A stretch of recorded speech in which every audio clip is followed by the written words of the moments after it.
circle from all that stressed. We trust the guardians, trust the guides, trust the open and what's inside. When the moon is high, it's time to fly. Open your mind, let it all unwind. Let's get disengaged, time to engage. Turn another page, free from your cage. Get disenraged.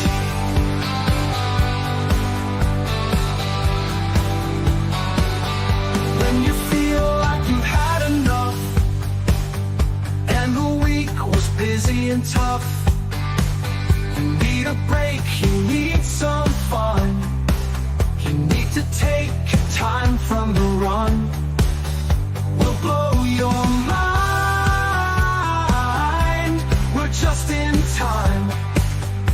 Seek and ye shall find. Time to unwind. Let's get disenraged. Time to engage. Turn another page, free from your cage. Get disenraged.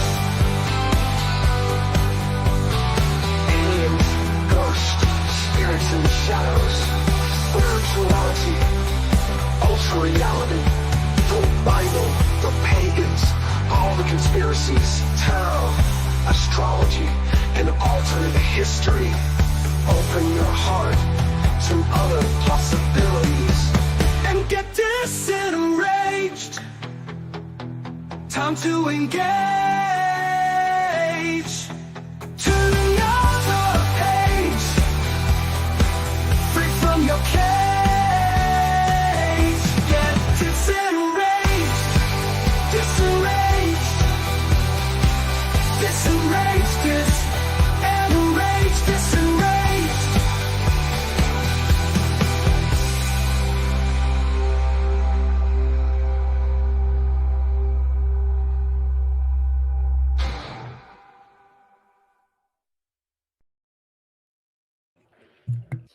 Merry Christmas, Jennifer. Feliz Navidad. Are we in the holiday spirit? Fuck yeah, we are. Yeah. So holiday-ys. Yep, it's so holiday, so holiday. Neither of us have a Santa hat. Neither of us have reindeer ears. Neither of us I don't do this Christmas shit. We don't even have a tree. Like, you would not know that it was a holiday if you were like in my house. You would have no idea. Yeah, we haven't Except for I have a couple of Victor's Christmas presents hidden. They're hidden in plain sight, but like they're in my pile of clothes in the Christmas bags where he won't look at it. We haven't had a tree in 2 years because last year we had 2 little tiny baby puppies who are only a few months old that were probably gonna eat it and bring it down and make a big mess. And this year we were planning on we were hoping to be celebrating Christmas in a trailer park. If I'm being honest, that's what we were hoping for. We thought that would be really fun, but all our shit's packed, so I don't have any of my stuff. I have some fun shit, but it's all in boxes. Christmas is in the heart, I suppose. Yeah, well, it's just, it's Happy Capitalism Day is what it is. John is so much nicer than you. Before we went live, Jennifer's like, Karlyn, you should change your name to Krampus Scarlet or something. Krampus Scarlet, come on, it's perfect. No, I'm not doing that, actually. No. Caroling is cute, but yeah, it's cute. John is the nice one among you. He's nicer than me. But actually, I don't know if that's entirely true. He puts on like he's nicer than me, but he's a devious little fucker. You gotta watch him. Oh, I mean, the nice ones always are. It's like they're nice until they're not nice, and so you better just like stay on their good side and not piss them off because they will fuck with you. It's true. Yeah, it is true. But anyway, whatever. I don't even really like what even is the point of Christmas? It's not, Jesus wasn't born during December. We all know that Jesus is a Pisces. Like this like I don't even know why this is debatable. So like we're celebrating something that didn't happen at this time period, probably because they stole something from like the pagans or something like that, and then pretended that they invented it on their own. Well, this is a dark time of year for many cultures. So this was a time for people to celebrate, to get through all of that. And those celebrations naturally arose all over the world around the solstice because it is an important event. This is how you can count your years, through equinox and solstice. So that's one thing that they were celebrating. And there were other gods in the world before El and Yahweh and freaking Jesus. And no, there wasn't, Jennifer. What are you talking about? Jesus was the first one.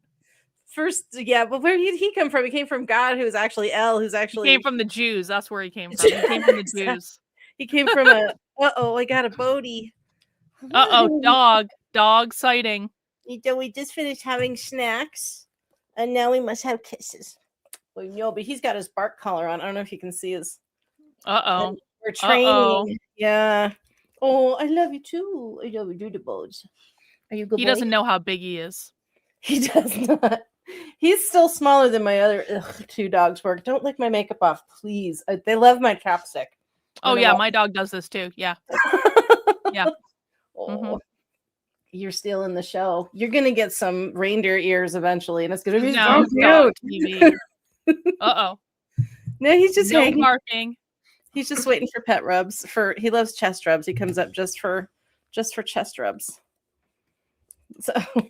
Oh, kisses. Okay, honey. You're a sweetie boy. Down. Ready? Go down. 1, 2, 3. Bye-bye. Good boy.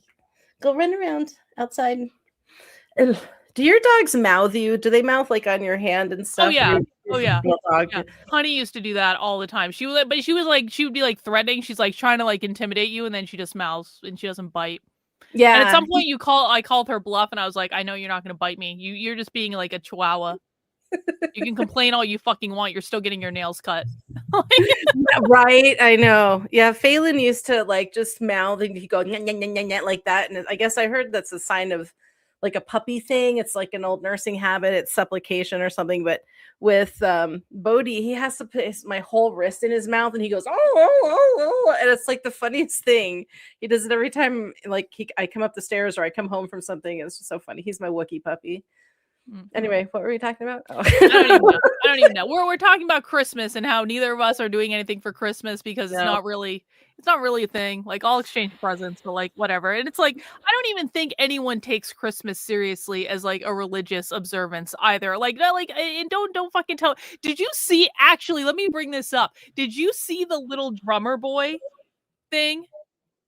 Hang on. I gotta show this to you. To you. I gotta find it though, because Yep, that's why I call it Happy Capitalism Day, because it hasn't got anything to do. Well, it has everything to do with like this time of year, solstice wise, spiritually wise, but nothing to do with Jesus. You're gonna fucking love this, Jennifer. You're gonna love this. This is how a mega church is celebrating Christmas. Oh God. Yeah.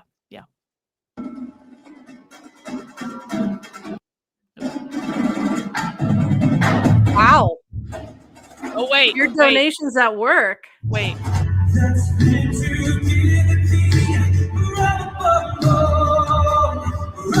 voice.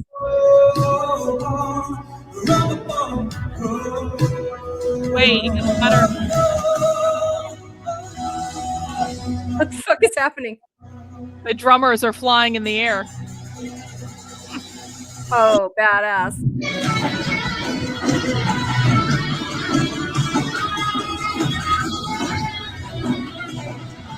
This is the most possession thing I've ever seen in a church. Are they even drumming? Yeah, I guess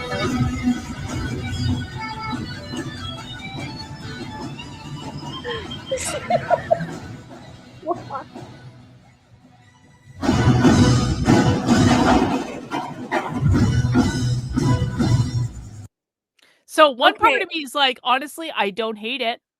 I don't hate it. That's badass. It was a rock concert. But honestly, you know what it reminded me of is that scene in Logan's Run where they levitate to go explode because they turned 30. Yes. That's what that is about. It's creepy though, because they're just standing. They're standing on something. They're not just hanging. They're in a harness. They're in a harness. It looks like their feet were flat. Like they were also standing on something. I think their feet are just hanging there. What else can their feet do? That's why I thought it was weird. Maybe I missaw it, but it looked like they had maybe a little bar or something under their harness that they're standing on to make them look like they needed wings, though. It was a church. They need to be angels. There need to be wings. This is a giant fail. I don't know, but like, don't tell me you're taking this. Listen, man. Okay, good show, good spectacle. I like from a rock concert perspective. Okay, fine. It was entertaining, but you are a religious institute. Don't tell me that's a fucking religious celebration of Christmas. That is an entertainment extravaganza for the masses. That's all that is. That is not about Jesus, okay? No. It's just to get you hopped up for this church is the best church ever. They're moved with the Holy Spirit because they're so filled with endorphins and adrenaline and all this other garbage. Yeah, they don't recognize it. Got nothing to do with God. No, has nothing to do with God. Has nothing to do with Jesus. And but like they can have fun as a community. Okay, fine. But like, so anyway, like my point is like Christians, we're totally gonna shit on your holiday tonight, and you're just gonna have to deal with that because none of you take it seriously anyway, and we're not Christian, and you all know that. And there are other things that came before you guys, and you guys like to deny those things exist, but they do exist. And you guys stole that holiday from other people and then appropriated it to make it something it wasn't meant to be. Oh yeah.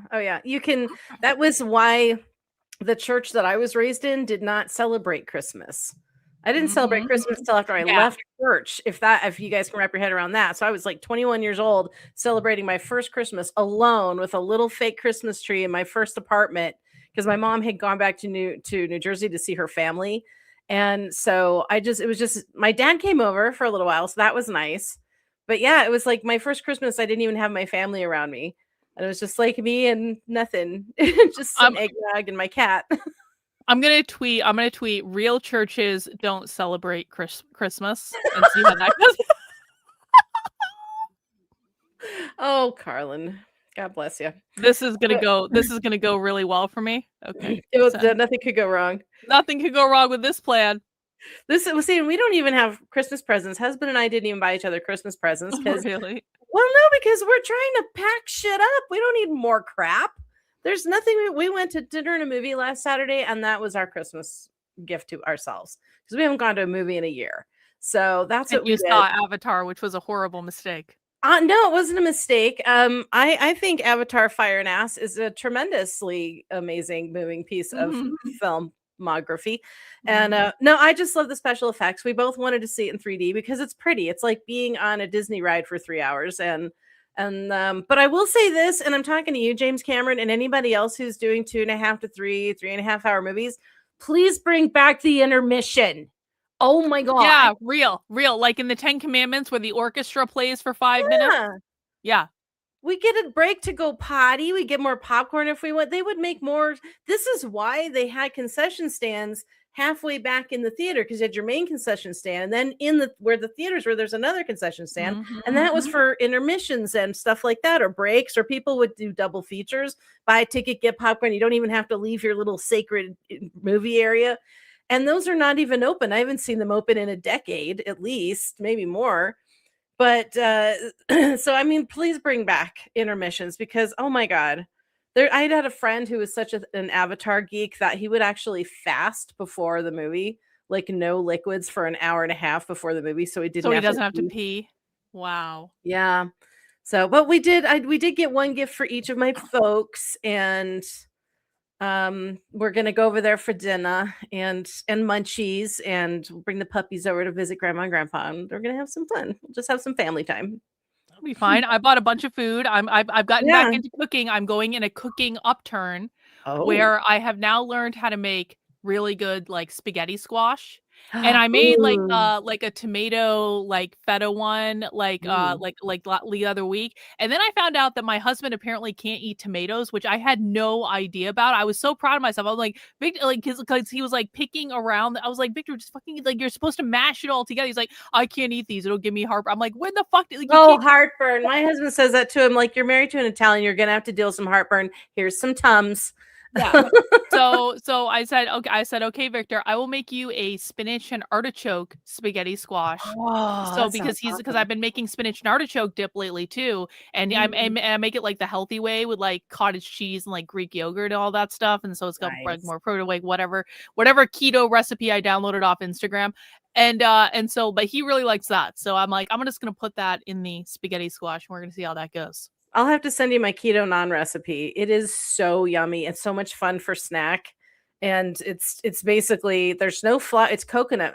Was it coconut flour or almond flour? I think I use a combination of coconut and almond flour, but you can use either. And you make the naan. I'll have to send it to you. And it's got if you want, you can you can sprinkle pieces of like onions and peppers and whatever. You have olives and cheese if you want, and smash it and just cook it like that. And they're just the best snacks. And they hold together really well because they have flaxseed, ground up flaxseed in it, so it doesn't just crumble like a lot of keto bready things do. I So could only make things that are both like that are easy. Like yeah, the ease of it is got to be like number one for me, yeah, because like if it's too complicated, you're gonna lose my interest. I'm not gonna want to go around looking for all the groceries. I'm just like it's just like, but like if it's got like 4 ingredients and can be made in like 5 minutes, even if I have to throw it in the oven, that's the type of recipe. I've yeah, been spoiled by Instagram now because there are all these people that are like, let me teach you how to make the best cheesecake you've ever had with 3 ingredients in yeah. 5 minutes. Bananas I'm and like, yogurt and some sugar, and that's it. And it's yeah. like, what? I have got to try that. Yep. Yeah. I used to make like almost every single day Greek yogurt mixed with eggs, mixed with like maybe some fruit in there, and like you just bake it all, and like you put like some cornstarch in or something, and you bake it all, and it just like it's like this amazing like custardy thing. Oh, that sounds great. Yeah, It's I really real want to good. try that mock cheesecake. It's like bananas and eggs and yogurt, I think, and it's Yep. supposed to taste just like cheesecake. So I really want to try that. I got Sometimes things into some really pudding. work. Go ahead. Oh, What? sorry. I got into some pudding. It's just is it chia seeds, cocoa, and milk, and some sugar or whatever sweetener of your choice. And Mhm. it's like chocolate pudding, but I don't know if you don't like tapioca, you won't like the chia seeds, but it's meant to be a cleanser. Ew. Very I really like the keto cookie dough recipes. Some of them are better than others, but there's this one that I like that has like peanut butter in it. It has like maple syrup and like oat flour and maybe like a couple like probably mm. like vanilla extractors. It's like some simple stuff, but like the key to it is the Whole Foods has this grinder for honey roasted peanuts, so you can make honey roasted peanut butter that's just fresh ground right there, and it Oh, is the best thing ever. And I'm always looking for like ways to use this because like I don't know what to fucking use honey peanut butter for. But if I have like a recipe that calls for peanut butter, that's amazing. And so I got it, I brought it home, I made this cookie dough. It was so good. But like it was so funny Victor's reaction to the peanut butter, because he was like, I have never seen Victor so like enamored of it. He's like, this is the best. This is Victor was like, this is life-changing. This is a life-changing experience. that sounds, I want to make a sandwich with that. That sounds amazing. I got fluff. I was like, maybe I'll have a fluffernutter with the honey roasted Oh, peanut butter. I haven't had one of those in ages. Oh, I love fluffernutter. I They're haven't had so one in good. a long time either, but they're so good. They're so good. They are. Yeah, my Mm. the refrigerator cookies I think can be keto because it's like haystack cookies. It's just coconut. If you don't like coconut, you find something else. You can use oats instead, and just Mhm. like chocolate, sometimes peanut butter, and then you just put them in the freezer. No bake cookies. Oh, I love those. Man, Mhm. how did I cook stuff before Instagram? And I used to actually like before like I really before I got on, I don't even remember what year I got on Instagram, but like I used to be really into fitness, right? Like I was working out all the time, I was running all the time, I was doing marathons and stuff like that. So I actually used to be really into fitness. So I was like measuring everything out and Oh keeping yeah. track of all my macros and like eating. I think I was eating 6 times a day, just like small meals 6 times a Mhm. day at one point. That was fucking work. How the fuck did I do that? I look back at my 20s and I'm like, I have no idea how I did that. I have no idea. We And had a lot that more on energy top in our of like 20s. like I was spending at least 2 to 3 hours a day in the gym. no. Mm-mm. Like, fuck No. that shit. When you have nothing else to do but work a regular like 8-hour job, and then that can take time if you have a long commute, but it's easier, I think, if you know what your hours are at work, to kind of plan around it in the beginning, before it or after it, what you can do to like work out, and when you can have 2 hours for this or 3 hours for that. Or I think it's a little easier when you're in more of a spontaneous line of work like we are. It's like, when am I going to have time to do that? Because we just obsessively work on our stuff, true. you know. That's one of the perils of working at home. Like when like I not when you work for someone else, but like when you work for yourself and you work at home, it's like you are working all the time. And I think that a lot of people who do this actually like that to some extent, but at the same Yeah. time, it also actually does make it harder to do the normal things. Oh, we got another dog. Yeah, I'm trying to get Anya to come Dog say hi. sighting. Oh, here she is. Here's the other one. Sonia. She say hi, internet world. Mwah, I know you Like, do. what's going on? Mwah.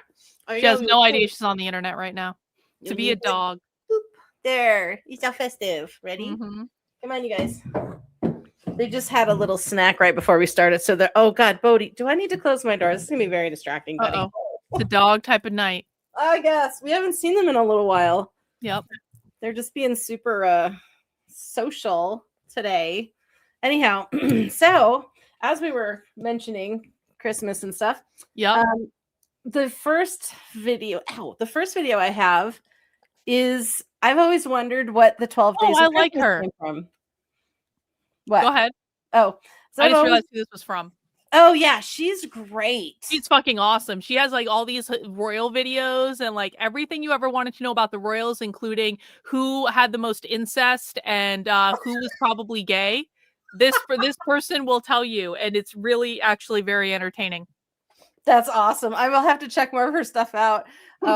This had to be the most thorough thing I have seen on the 12 day, and I must have watched 10 20 videos, not that many, but at least 10, trying to find a little short video we could use. But this one had everything, and I'm like, this is the one. So we're going to find out about the 12 days of Christmas, what that's all about. I think she goes into the song a little as well, and traditions and things that are just fascinating, and because we do have a current Christmas culture.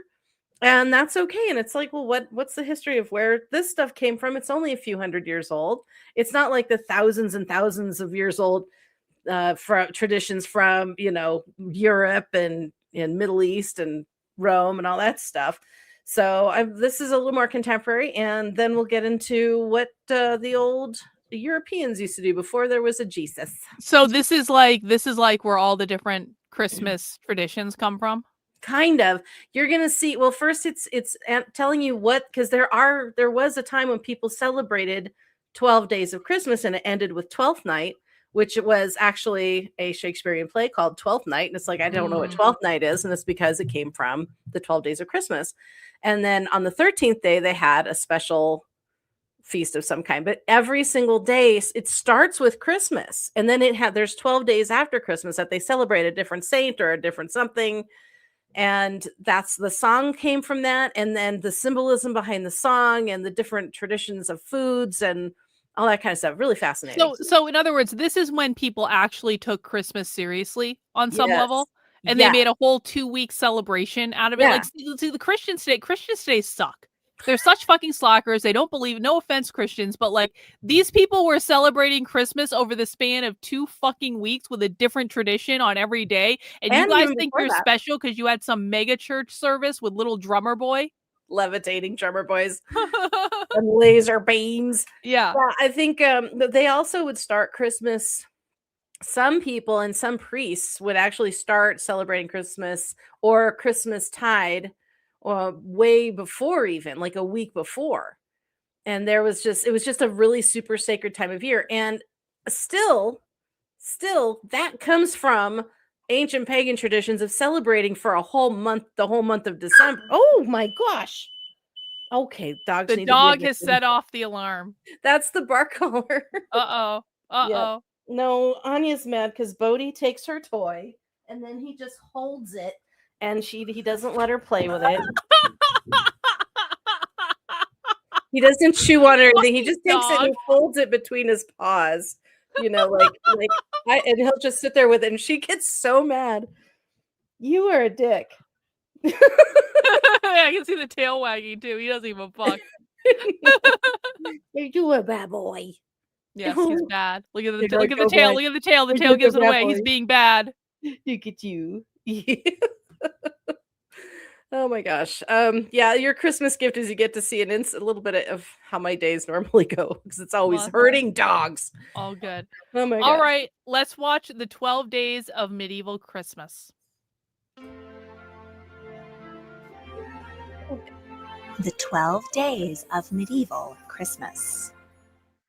We are all familiar with the Christmas carol, The 12 Days of Christmas. But in the Middle Ages, this extended holiday looked a bit different. There were plenty of lords a-leaping and ladies dancing, but the only partridge was trussed up on the king's table, next to the swans a-swimming in gravy, and the gold rings were baked in the Christmas pudding. Medieval people dropped their plows, wrapped their spinning wheels in holly and ivy, and took 12 days off from Christmas Day to Epiphany on January 6th. As the Yule log crackled in the fire, they feasted, played games and sports, attended Mass, enjoyed subversive revelry, and imbibed gallons of wassail. It all culminated into the most raucous party of the year on Twelfth Night. So deck your halls, mull some wine, and cut a slice of mince pie as we join in the celebrations of the 12 days of medieval Christmas. Advent. From the fourth Sunday before Christmas, which falls between November Oh. Yeah, it 27th starts and in December frickin' 3rd November. until Christmas Day, is Do the you time see, of Advent like, on the all these ridiculous advent calendars that places do? Like, these, like, luxury brands are doing, like, I saw one, I forget what brand I think it might have been Christian Dior. Like, someone got a full-on fucking vanity, a full-size vanity delivered to their house, and you open it up, and there's these doors with these big Christmas ornaments and these big full-size cosmetics products. It's just like, Whoa. I can't even imagine how much that must have cost. Oh no, I just drool over the ones that it's the whiskey advent calendar. I want that one. Oh, the dispensary I go to has several different options for weed advent calendars. That's Yeah. awesome. I was like, that's actually kind of cool, but I didn't get one. I wonder if Thanksgiving, like if you rewind and see where Advent starts, Let's see. I wonder if that's why Lincoln chose the what is it, the Oh, third, before third or Advent. fourth, yeah, That's the why. last Thursday or third Thursday of November, fourth Thursday of Mhm. November, whatever, for That's Thanksgiving. why. I Mystery betcha. solved. Yeah, it's all has to do with Christianity, which has to Everything do with does, paganism, which has to do with Jews. not From the the paganism. fourth Sunday Bite before your tongue, woman. Christmas, which falls between November 27th and December 3rd until Christmas Day, is the time of Advent on the Christian calendar. From the Latin adventus, meaning arrival, it marks the period of waiting for the birth of Christ. In 567, the Council of Tours ordered monks to fast every day in December until Christmas. By the Middle Ages, most Christians were fasting during this time. This meant no meat, cheese, or eggs. Peasants rarely ate meat anyway, and nobility swapped in fish. But fasting also meant refraining from sex, and the general mood What? of austerity no. and penitence No. got everyone excited for a Denied. big blowout beginning on Christmas Day. During the preparations, Yeah, I bet they December had a big blowout 21st on was Christmas the feast Day. of St. Thomas the Apostle. He traveled as far as India to spread the gospel. So on this day, poor people went door to door to ask their neighbors for donations towards their own Christmas dinners. The traditional offering was a bowl of flour. December 24th, Christmas Eve. On this day, houses and churches were decorated with plants that were still green in December, primarily holly and ivy, but bay, rosemary, pine, and other evergreens were used. In addition to looking festive, these herbs filled a home with lovely scents. Northern Europeans have been decking their halls with boughs of holly since ancient pagans celebrated the festival of Yule. Christians rebranded holly to represent Christ's crown of thorns. The berries were droplets of blood. Ivy Oh, it's the represents crown of God's thorns. gift. Okay. Holly was Okay. considered a male plant and ivy female, so a lot of ivy was a That's sure the song, The sign Holly that on the the Ivy. woman It's of the about house sex. wore the breeches. Ancient Druids used mistletoe to make fertility potions during their midwinter festival. Many churches still won't allow this berry in their Christmas decorations, but common people kissed under mistletoe because of its supposed powers of fertility. A popular medieval decoration was a kissing bough. 2 wooden hoops were placed together and wrapped with evergreens. An apple or pomander was placed in the center, and a sprig of mistletoe hung from the bottom. Couples would kiss under the bough, and each time a smooch was claimed, the gentleman would pluck a berry from the bough. Once the berries were gone, no more kissing. Single women would wrap 3 smooth holly leaves, the female variety, in a handkerchief and place it under their pillow in the hopes that they would dream of their future husband. It was considered good luck to bring greenery into the home on Christmas Eve, but bad luck to do it any sooner. Medieval people would be shocked by how early decorations go up now. Another So Christmas about tradition, which Halloween. dates back to pagan Yeah. times, is the Yule log. Men would fell a very large tree and drag it into the hall. There it would burn and provide light and warmth for all 12 days of Christmas. Everyone was expected to cease working for the And now the entirety of Yule log is a Christmastide. cake. In an agrarian Yeah. society, there was less to do in midwinter. Harvest had already been taken in and stored, animals slaughtered, and fields laid fallow for the coming spring. Shorter days meant less light for building, mending, and Well, craft and you work. know where that came Of course, from. there were Yeah, a yeah, few yeah. jobs that wouldn't wait until Go ahead. The cake or the Because Yule back log? in the log, back in the day when they would pagans would hang wishes on trees. You would hang like a sculpture or something that you wanted. You could carve sigil, or if I don't think they didn't have writing, but I mean like runes and things like that. You'd hang them on the tree for what you wanted for the coming year, and they would then burn that because that's how you send your wishes to the It's like spirit. manifestation. Yeah. So Mhm. that's why you burn a Yule log. That's where it all came from, because it all came from Yule or Wheel or however they're, or there's, I've heard 2 different pronunciations, and that's, obviously Germanic and Nordic.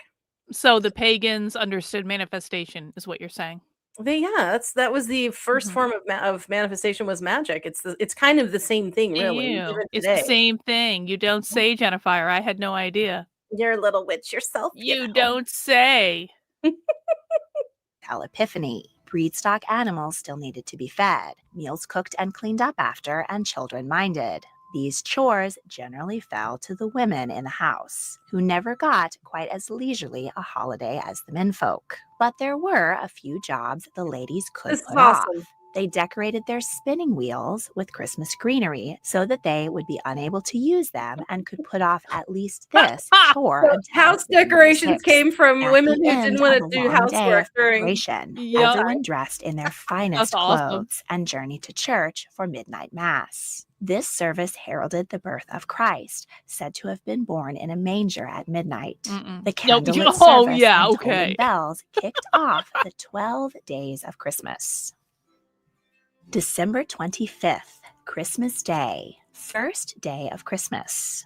After a quick sleep, everyone returned for Mass at dawn, which luckily came a bit later in midwinter. Then the celebrations would kick off with a massive breakfast feast. Plum porridge, a thick meat broth made with dried fruits, spices, and wine, kicked off the meal. Mince pies have been popular in England since Crusaders brought the recipe from the Middle East in the 1000s. My mom They makes the called best for meat dried pies. fruits and spices, which I don't had know to if I've be ever actually had a imported mince at great pie. expense. Medieval They have people foods in them if prized they're these done right. luxury ingredients Mm. and saved up to afford them at Christmas, which is why we still strongly associate these flavors with the holidays. You know, An there's evolution of minced pie. there's an Instagram thing that kind of sometimes comes up in in my feed, which is this guy going back and making old medieval recipes. Oh So he yeah. gets like really old cookbooks and he tries to make it as close to what it was. And like some of them look actually like really, really good.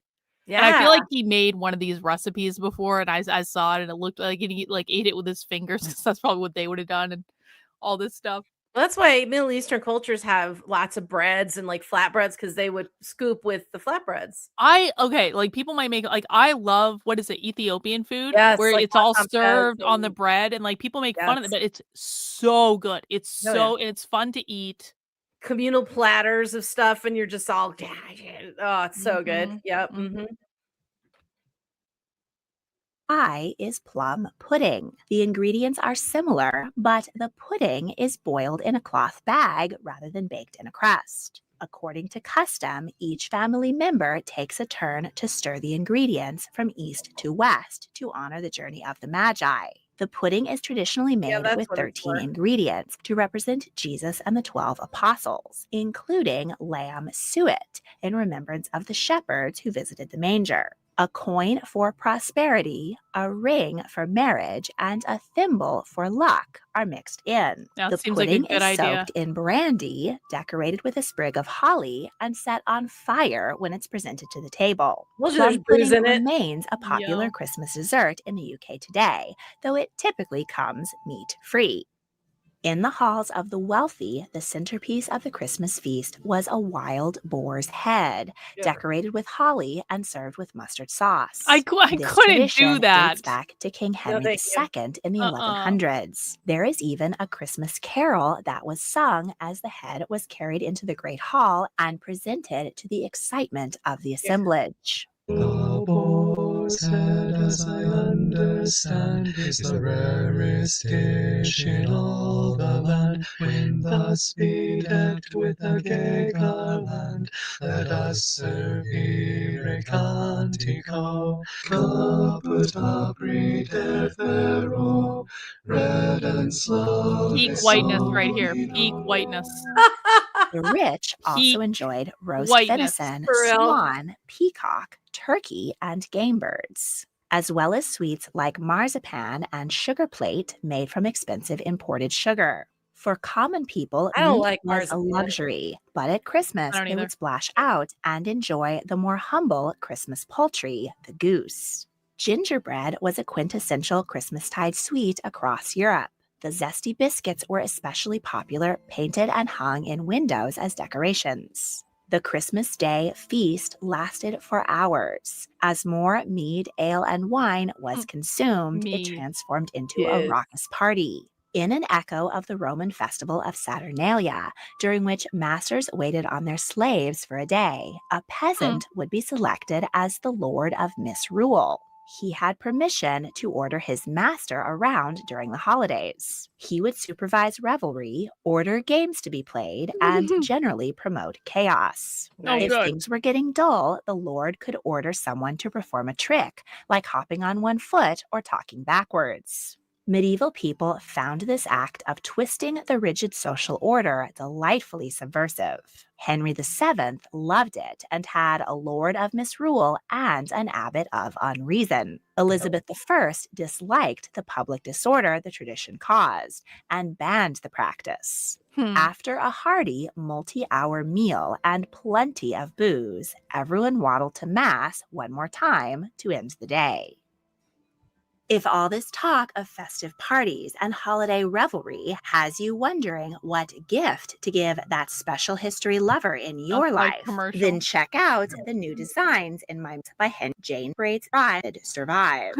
I also find, or as of these stickers today, second day of Christmas. According to the book of Acts of the Apostles, Stephen was a deacon in the early Christian church in Jerusalem, just one generation after the death of Christ. He was known for helping the poor. He angered Jewish authorities and was stoned to death, becoming the first martyr to the Christian faith.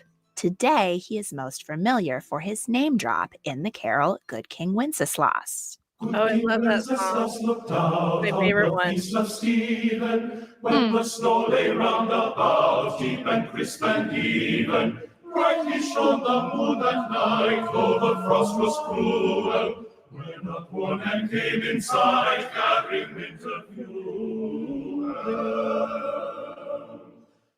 Wenceslaus I was the Duke of Bohemia from 921 to 935. In the song, the king and a servant brave harsh winter weather to deliver alms to the poor on the feast of St. Stephen. In the Middle Ages, this day was for charity. The leftovers from the Christmas feasts of the wealthy, aka dole, were given away. Lords and landowners threw feasts for their tenants, and church alms boxes were opened and money shared out. This is likely why December 26th is referred to as Boxing Day in the UK, though the day is now all about shopping. Wenceslaus I came to a bloody end when his younger brother betrayed him and ran him through with a lance. He is the patron In the song, saint he of the Czech freezes to Republic. death. December 27th, the Feast of St. John, third day of Christmas. John the Evangelist is said to have been challenged to drink a cup of poison wine to demonstrate the power of his faith. Thanks to God's aid, the poison was rendered harmless. Thus, medieval Christians celebrated this miracle by drinking a lot of wine. Yes. On mainland Europe, wine was local and plentiful. However, in England, only the wealthy could afford to import the good stuff. Less august persons rang in the third day of Christmas with ale or lamb's wool, a drink made from adding spices and apples to beer. December 28th, Childermas, fourth day of Christmas. Childermas commemorates the massacre of the Holy Innocents. According to the Gospel of Matthew, while the Magi were following the star on their way to visit the newborn Messiah, they stopped at the palace of Herod, the king of Judea, to ask for directions. When the king learned that the prophesied king of the Jews had been born, he was threatened. He ordered his soldiers to go to Bethlehem and slaughter every male child under the age of 2. Joseph was warned in a dream to take Mary and Jesus and flee to Egypt, and so the Messiah was saved. But the other infant sons of Bethlehem were not. The haunting Coventry carol, sung from the perspective of a mother lulling her slain child to sleep, would have been particularly poignant to medieval mothers who often lost children to disease.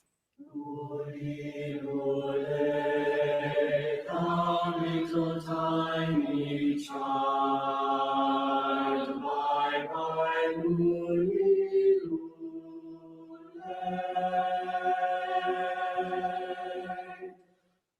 On this day, children were in charge of their parents. Huh. Schoolboys Yeah. would shut their Oh, boy. schoolmasters out until they agreed to hand out fewer punishments or give more holidays. In church, a member of the choir was chosen to be a boy bishop. He was dressed in new robes, performed church services, and preached a sermon. Boy bishops were given money or gifts for doing a good job. The idea of giving children presents at Christmas didn't evolve until the Victorian era, but perhaps getting one day a year to be in charge and run wild made up for it.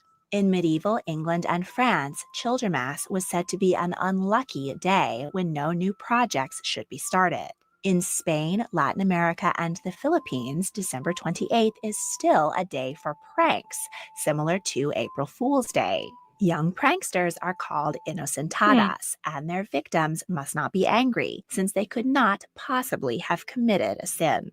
Each year in the town of Ibis, Spain, people dress up in full military uniforms and incite a massive food fight.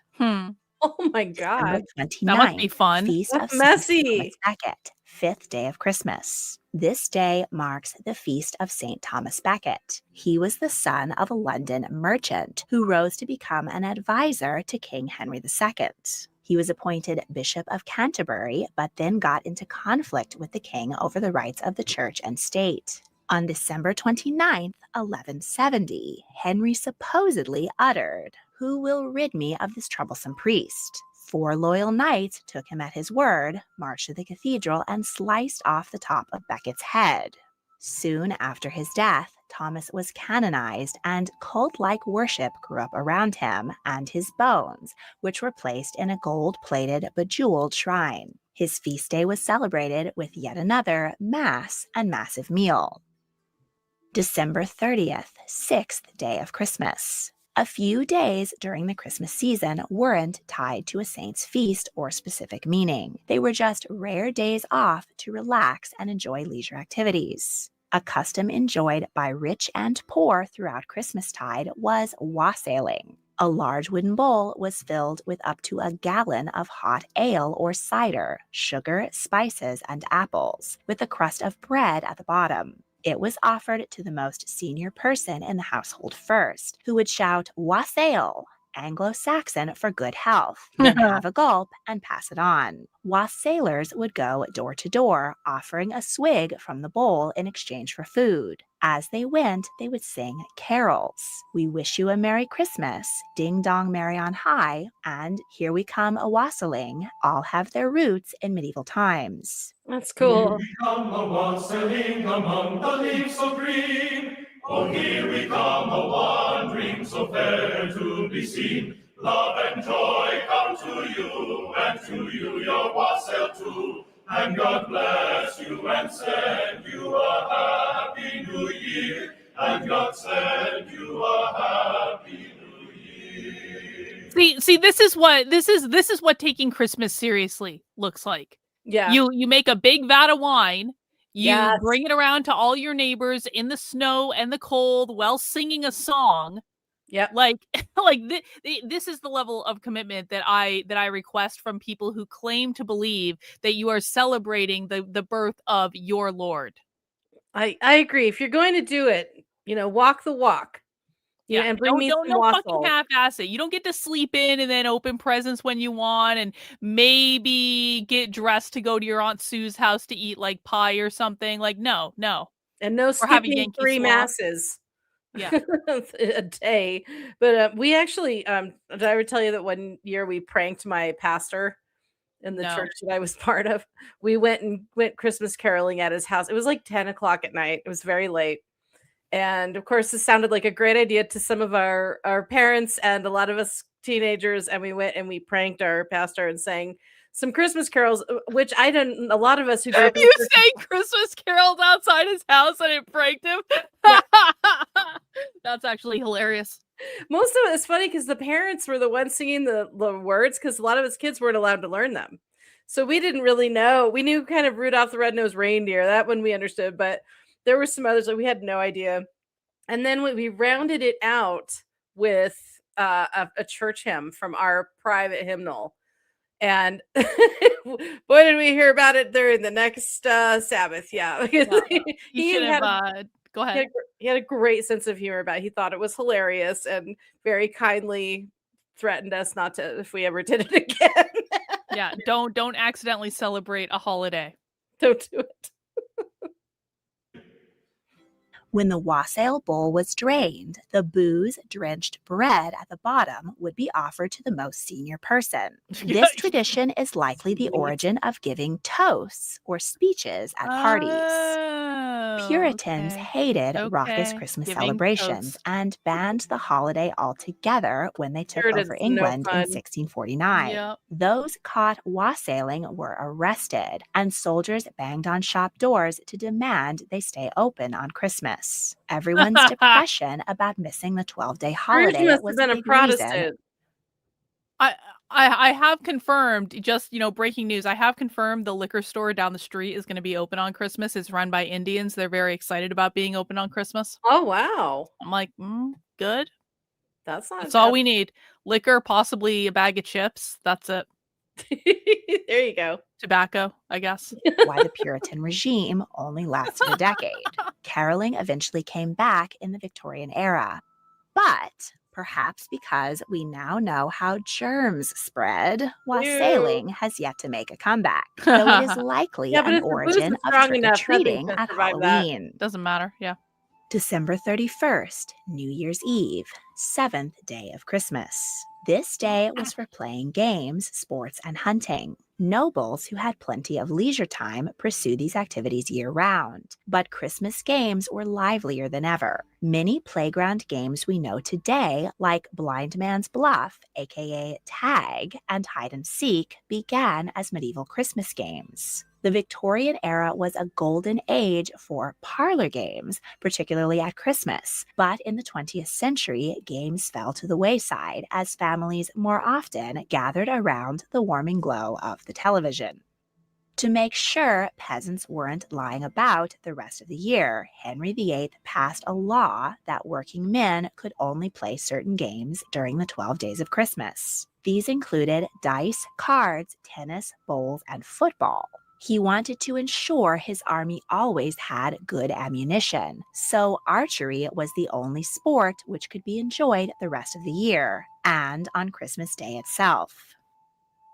January 1st, New Year's Day, 8th day of Christmas. In most of medieval Europe, a new year was considered to have begun on March 25th, not January 1st. This was a holdover from pagan times when the year started with the arrival of spring. The day was Christianized as the Feast of the Annunciation, when Mary was told by the angel Gabriel that she would give birth to Christ. But medieval people still did celebrate the Roman festival of New Year on January 1st. Why ring in the new year only once when you can do it twice? That's why. Hang on, go ahead. I think that's why Christians say, like, they excuse that Christ was born on December 25th is on Easter, since that's like the day that he was crucified. So it was the 3 days of his crucifixion and resurrection.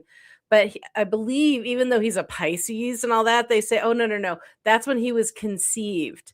That's why we celebrate Mary getting the angel message. No, that's and not then how he that was born works. in December.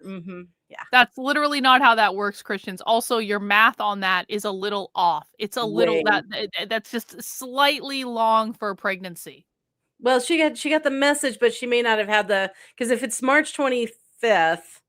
Oh, he delivered the message before she conceived. Yeah, or the night she conceived, or maybe a day or two before who knows when the Holy Spirit.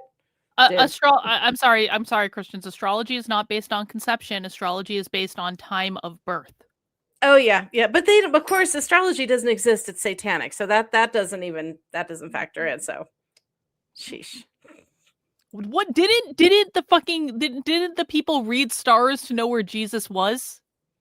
Like, am I making this? It's not as though this isn't literally in the Jesus story. It's in there. There were astrologers fucking reading the stars. Shh. You're scaring the Christians with facts, Karlyn. I know. I don't know a lot about Christians and all their traditions, but I know that much. My grandmother had a whole nativity scene growing up. Yep. Well, the North Star was supposed to have been not the North Star, sorry, even though I think they're saying it was the North Star. It was supposed to have been an angel that was guiding them. It wasn't actually a star, but that's how they get around the astrology thing, is because it wasn't a star. It was an angel that guided them, that was showing brightly in the sky, that brought them up to Bethlehem. And so no stars. There are no stars here. There's no astrology. Yeah, okay. Another Christian cope, whatever. I do enjoy a good nativity, though. If I'm being honest about it, there are some beautiful nativities out there. I'm not a fan. I never was. They creep me out. Yeah, I don't care for it. It bothers me. That's probably because of my upbringing, because I was taught to hate that stuff. Yeah. I was taught to see that as false idol worship, and crucifixes, Mother Mary statues and the like was all false images and inspired by Satan. And so I grew up hating that, seeing those things, and just detesting how Satan was deceiving the world with these images. Recognized it as the feast of the circumcision of Jesus. January 1st is the 8th day after December 25th. A feast when Jewish baby boys wait. Where the fuck is Amalek? Can someone call Amalek, please? Oh no. Where who the feast of the circumcision of Jesus? Oh yeah. I'm sorry. Yeah. Which practice, which ethnic and religious practice engages in circumcision? Let me see it. It's on the tip. Oh, did I say tip? It's Not anymore. There's no Thanksgiving anymore. Oh my god. I'm just saying, yeah, it's the Jews. Exactly. We have a winner. It took people several minutes to. Congratulations, Kazra. It is in fact the Jews, which is more proof that Christianity is in fact a Jewish religion that was created by the Jews to advance the practices of the fucking Jews, to have something that the Gentiles could be a part of, so that they could have their own sacred, because they're not Jewish, so they're not God's chosen people. They have to follow Jewish rules. Well, but Christians and this, they didn't circumcise their children, right? So why are we celebrating Jesus? Jesus is being circumcised because Jesus is in fact Was a Jewish. Jew, but why are we part of the point. celebrating it if they're Christian? Well, see, but this is what I'm saying. It's like you're celebrating the circumcision. Why? Exactly. Because you're Jewish. Because in reality, you're Jewish. Yeah, yep. And the other thing about the time of year, the indications of when Jesus was born is talking about the flocks and things in the fields, which they wouldn't have done in December, even in the Middle East. So, like, there's all kinds of things to talk about shepherds and various other timely environment type things that are in the Bible that clearly indicate it was the spring, not December. Because Jesus was a Pisces. Yes, and that too. And still circumcised because he's Jewish. Yes. Jewish. He was Jewish. We're just stating facts. It as the feast of the circumcision of Jesus. January 1st is the 8th day after December 25th, when Jewish baby boys are traditionally circumcised in a ceremony called a bris. As the nations of Europe swapped from the ancient Roman Julian calendar to the more accurate Gregorian calendar, they also changed the day of their new year to January 1st. Germany made the swap first in 1556, while Britain held out until 1752. In Tudor England, New Year's Day was the traditional time for giving gifts. For the most part, only upper-class people could afford to give presents. But these weren't toys for children or something sentimental for your spouse. New Year's presents were highly political, and they flowed up the feudal hierarchy. Knights and merchants gave gifts to their lords to curry favor, and nobles were expected to present a gift to the monarch in view of the whole court. Courtiers broke the bank trying to impress the king and everyone else. Henry VIII raked in gold cups, paintings, purses of coins, trained hunting dogs, and even wild animals. One year he received a pet marmoset. January 2nd, get the man who has ninth day of everything? Christmas. Yeah. January Marmoset. 3rd, 10th day of Christmas, and January 4th, 11th day of Christmas were more rare days off to pursue leisure activities. From the 13 to 1700s, Northern Europe experienced a mini ice age. In winter, it was cold enough for the River Thames to freeze over. People held markets called frost fairs out on the ice. They practiced archery and played football on the frozen river. The closest thing to medieval football is rugby. The game was chaotic and had few rules. After 3 days of unstructured fun, everyone was ready for the biggest party of the year. January 5th, 12th night, 12th day of Christmas. Medieval people celebrated the last day of Christmastide with a big blowout bash.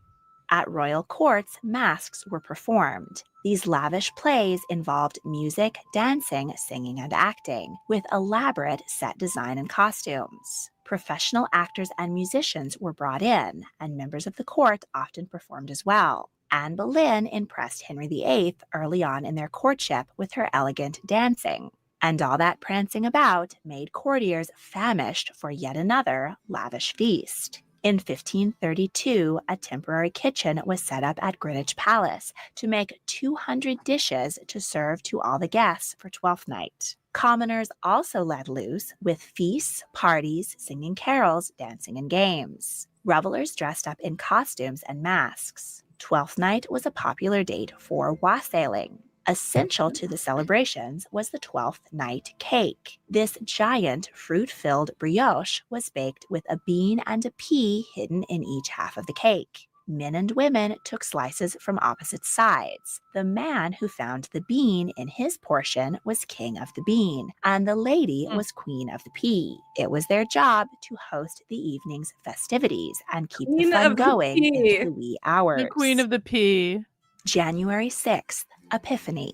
The Feast of Epiphany celebrates the day the three magi arrived to present gifts to the infant Christ. The Council of Tours proclaimed the 12 days from Christmas to Epiphany as a sacred and festive season. This extended holiday may have been established to solve an administrative problem. At the time, the western half of the Roman Empire followed the solar Julian calendar, while the eastern territories used a lunar calendar. This meant that the two halves of the empire were out of sync by about 12 days a year. By making those days holidays, Roman scribes saved themselves a lot of headaches. In the Middle Ages, Mass would be attended and then roast lamb enjoyed. Epiphany tart, a giant jam tart made in the shape of a star, symbolized the celestial body. star. What's that? What's that? What's It's an that? epiphany pie. What's that? It's just an epiphany pie. There's a star on it because it's the North Star. That it looks was like an a very angel. familiar star. I don't know what you're talking about. Look at that. It's very Christian. That looks a little Jewish. So Christian. No, That definitely looks not Jewish, Jennifer. I'm pretty sure that's Jewish. Well, Are after you fucking celebrate kidding me? They circumcision- celebrated with a Star of David pie. Well, after the bris, we need to have a Star of David pie. Yes. I gotta take a screenshot. And I was just DMing Amalek about the whole. Hey, did you know that they literally celebrated Jesus's circumcision? And I'll be like, oh look at like no joke. This is the fucking pie. Epiphany pie. Oh, it's very pretty pie. How can people not? Adam Green is so right. Adam Green is so vindicated. Like, I just don't. I'm not laughing. I'm not laughing at all. None of this is funny. They made a fucking Jewish pie to celebrate the circumcision of Jesus. Like, no. Well, no, this is the Epiphany. What was the Epiphany? I'm being a little colloquial with my interpretation. Like, yeah. So it was yeah, after is it kosher? That's the important question. I need to hear about this pie again. Hang on. A lot of headaches. In the Middle Ages, Mass would be attended and then roast lamb enjoyed. Epiphany tart, a giant jam tart made in the shape of a star, symbolized the celestial body the wise men followed to Bethlehem. No. What remains It's of an the Wait. The pie symbolized the celestial body that the wise men followed to Bethlehem. Yes. That's fucking Jewish. Like, the Star of David is what they followed naturally to get to Bethlehem for yeah. hang on. Nothing to They see here. made this pie to celebrate the wise men following a celestial body to Bethlehem. Why not a Merkaba? Why not? Why not? Yeah. Okay. All right. Good job, Jews. Excellent. log would be extinguished Like and they kept do in the something in house plain for sight good and no luck one knows. and to cure toothache. It would be reused as kindling to light the next year's Yule log. The boughs of holly and ivy would be left up until Candlemas on February 2nd. Now But that once is another Epiphany pagan holiday. I came actually in, celebrate the Candlemas. fun and festivities Wait, what's that? What do you celebrate? Candlemas is actually the feast of Brigid, and What's it that? is it's a pagan Sabbath. It's one of the 9 Sabbaths in the Wheel of the Year that pagans of today celebrate, and it is the feast of Brigid. It's like a lot of the dark time meaning dark time of the year Sabbaths and festivities, as we're seeing here, were meant to help make the winters less dreary and dark. And so Candlemas is you would light candles and you would do little corn dollies and things like that for the feast of Brigid. And Brigid was Trying to remember. It's been a really long time. I actually have a whole book devoted to Candlemas that I was reading through years ago. But I think it's always about some kind of fertility. Like this is when you would maybe mate the herd animals so that they would birth in the spring. I could be so off on this, but it's been a while. It's been a minute. Since I focused on it. But it is. Bridget was the goddess of that time of year. I'm sure it has nothing to do with this, but it reminds me of a video I saw like earlier this year where it's like, where the fuck was it? I want to say it was in Sweden or something. It was in some Scandinavian country where they still light all the candles on the Christmas tree. And it's like, I don't know if you've seen one of these videos where they had like these actual candles that are lit on fire on this big ass Christmas tree. But when they light it, they have it rigged up so that the flame just hops from one candle to another candle without setting the tree on fire. And it's actually really effing cool. That sounds really cool. I love that. I'll have to look that shit up. Of the Christmas season were over. See if I can find it. Plough Monday. In England, the Monday after Epiphany was known as Plough Monday. It was a time for farmers to end their revelries and return to work in preparation for the coming spring. The shared community plow was blessed, and then young men would drag it Hang on. Let me. Well, actually, let's finish this. I'll throw it on the neighborhood. Okay. They would ask for money for the parish and threaten to plow up the ground in front of the doors of their neighbors if they didn't cough up. King Edward VI banned Plough Monday, but it is still celebrated in some small towns in England. Are you keen to incorporate any medieval Christmas traditions into your holiday this year? All right, that's basically it. She's going to do an ad after that. So let me show you the video with them lighting the tree on fire. It's beginning to look a lot like Christmas everywhere you go.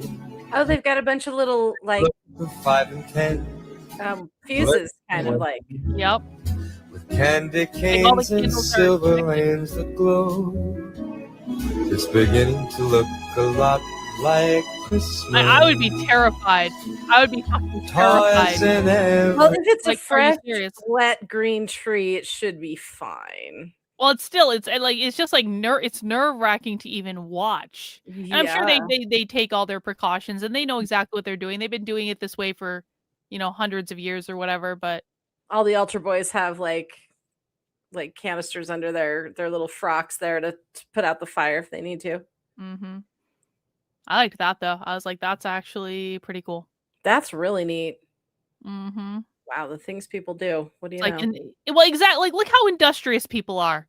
You can light 100 candles on a Christmas tree on fire in sequence. Like, if you can engineer this, like, what can't human beings engineer? Come on. We did go to the moon and stuff, so I mean, I'm just saying, like, I do feel like people are lazy today, and people don't live up to the creative potential that they obviously have. Yeah, not wrong. All right, video 1 done. I like tea time with Lindsay like all the time. She's great. We are moving into. This is going to really make all the Christians happy. Christmas before Christ, Yule, and other Northern European traditions. Yeah. So we're going to hear about the non-Jewish parts of Christmas now. We're going to hear about what all of us heatheny pagans did in Europe before there was a Jesus, and even before when we didn't have any Jews up there either. So we were all feral. Yeah, we hadn't been civilized yet by our moral betters. Our loyal betters. Wow. Forget about it. Yeah.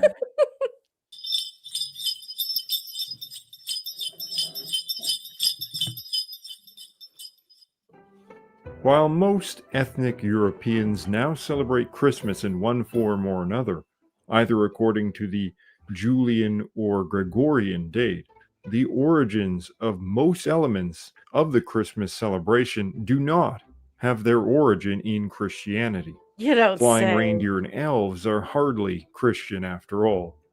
But even the date may not be of Christian origin. While we should be aware that much related to modern Christmas was carefully crafted and marketed within the modern era in order to create a more secular an increasingly commercialized event. There most certainly were celebrations held around midwinter throughout Europe, long before the Christian religion existed, in a time when European peoples worshipped their own gods and held their own myths and histories and the celebrations that accompanied them. We are going to take a look at some of these traditions, from the frigid temperatures of Novgorod, Russia, to the Western Isles of Scotland. We will unwrap clues that may just gift us with greater insight into the customs of our ancient past and our Christmas before Christ.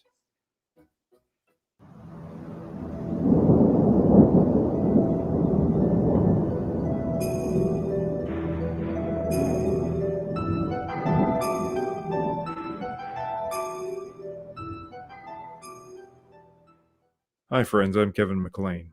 If you'd like to support the channel and be part of a great community, come join me on my Patreon channel. You can also support me through PayPal. Much thanks to all of my supporters. Before delving into the myths of various European customs around Christmas time, it should be noted that the dating of Christmas was not the dating as held in the ancient or medieval past. The date, according to the calendar, was always December 25th, but when the Julian calendar was changed for the Gregorian calendar, the old December 25th became the new January 7th. The Eastern Orthodox still celebrate dates according to the Julian calendar, but it no longer matches with the solstice period due to a flaw with the original calendar, which has the days slowly drifting from the solar year. Various local Christmas traditions, some of which continue, will take place anywhere between December 24th and January 7th. Due to the change in the calendar and some traditions locally, either sticking with the old days or going with the new days eclectically. In the Slavic traditions of Eastern and Central Europe, Christmas is sometimes referred to as Korochin, thought to have originally taken place around Christmas Eve, or sometimes referring to Christmas itself. The customs surrounding it have now largely been absorbed into various Christmas traditions. Korochin, Krachin in Slovak, is thought to mean to make a step or to step forward.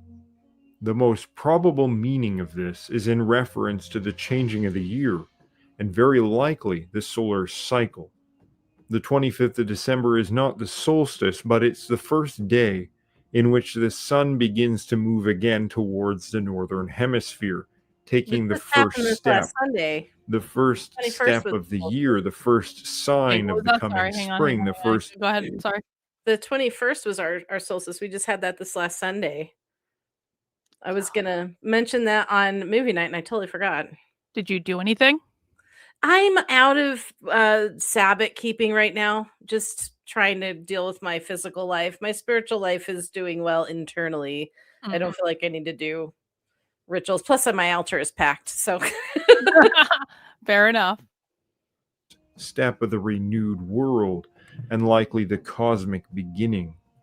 The first known mention of it is in the Chronicle of Novgorod, one of the earliest Slavic written sources, and the name is used to refer specifically to the winter solstice. The same text also mentions the founding of the Church of St. Nicholas in Novgorod in AD 1113, a Greek Christian saint who would go on to form the basis of the modern English Santa Claus.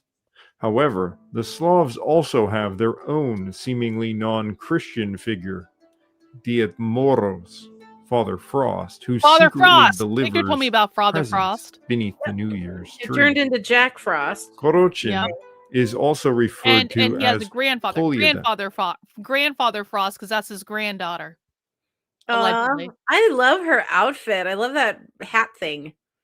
Look how pretty all that is. That's how you do freaking Santa Claus robes right there, y'all. Again, this is yet another example. Look at what the Eastern Europeans are dressing up as, and you think American Christians are taking this seriously? No, this is a full on fucking robe. It's beautiful. Korochin is also referred to as Kolyada. This word has a Yes, he Latin actually did. origin, Yeah. calends, referring to the new year. Part of the traditional custom involved dressing up in masks and costumes, going door to door, singing carols, with the original purpose to embody spirits of the dead ancestors, to drive away bad spirits and spread blessings. Sometimes people receive treats in return. Bonfires are lit, and in some cases there is a specific ritual burning of an oak log, in Bulgarian called a budnik. A tree, ideally an oak, is felled on the morning of Christmas Eve and is burnt that night.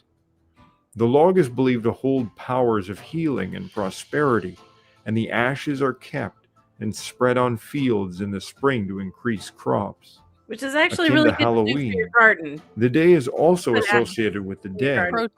Pro at tip. least in some places in the Depends on past. the The plants. location of the pH Korochin balance. bonfire was a graveyard. The spirits of the ancestors were venerated on the day, with the fire to honor and warm them, and a feast shared with them.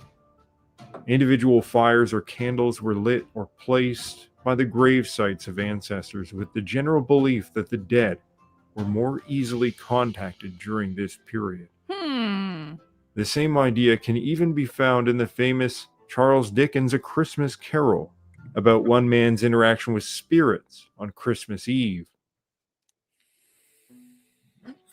More common in recent times, however, are visits to grave sites, lighting of candles for the dead, and inviting the dead to share in the meal together at home.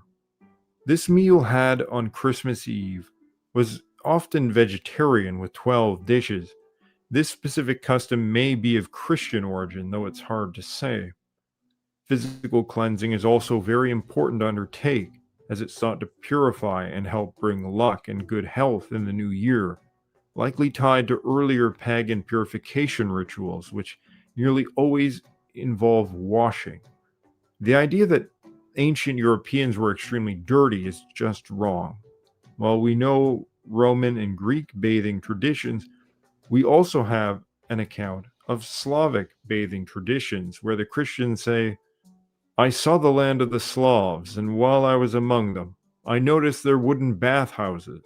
They warm them to extreme heat, then undress, and after anointing themselves with an acid liquid, they take young branches and lash their bodies. They actually lash themselves so violently that they barely escape alive. Then they What? drench themselves That with sounds cold like a good water time. and are thus That sounds revived. like a little bit much. And they think Now nothing this of doing looks this like the every origin day. of Hang on. Go ahead. it's your origin of your sauna and your cold plunge right here. Yeah, probably.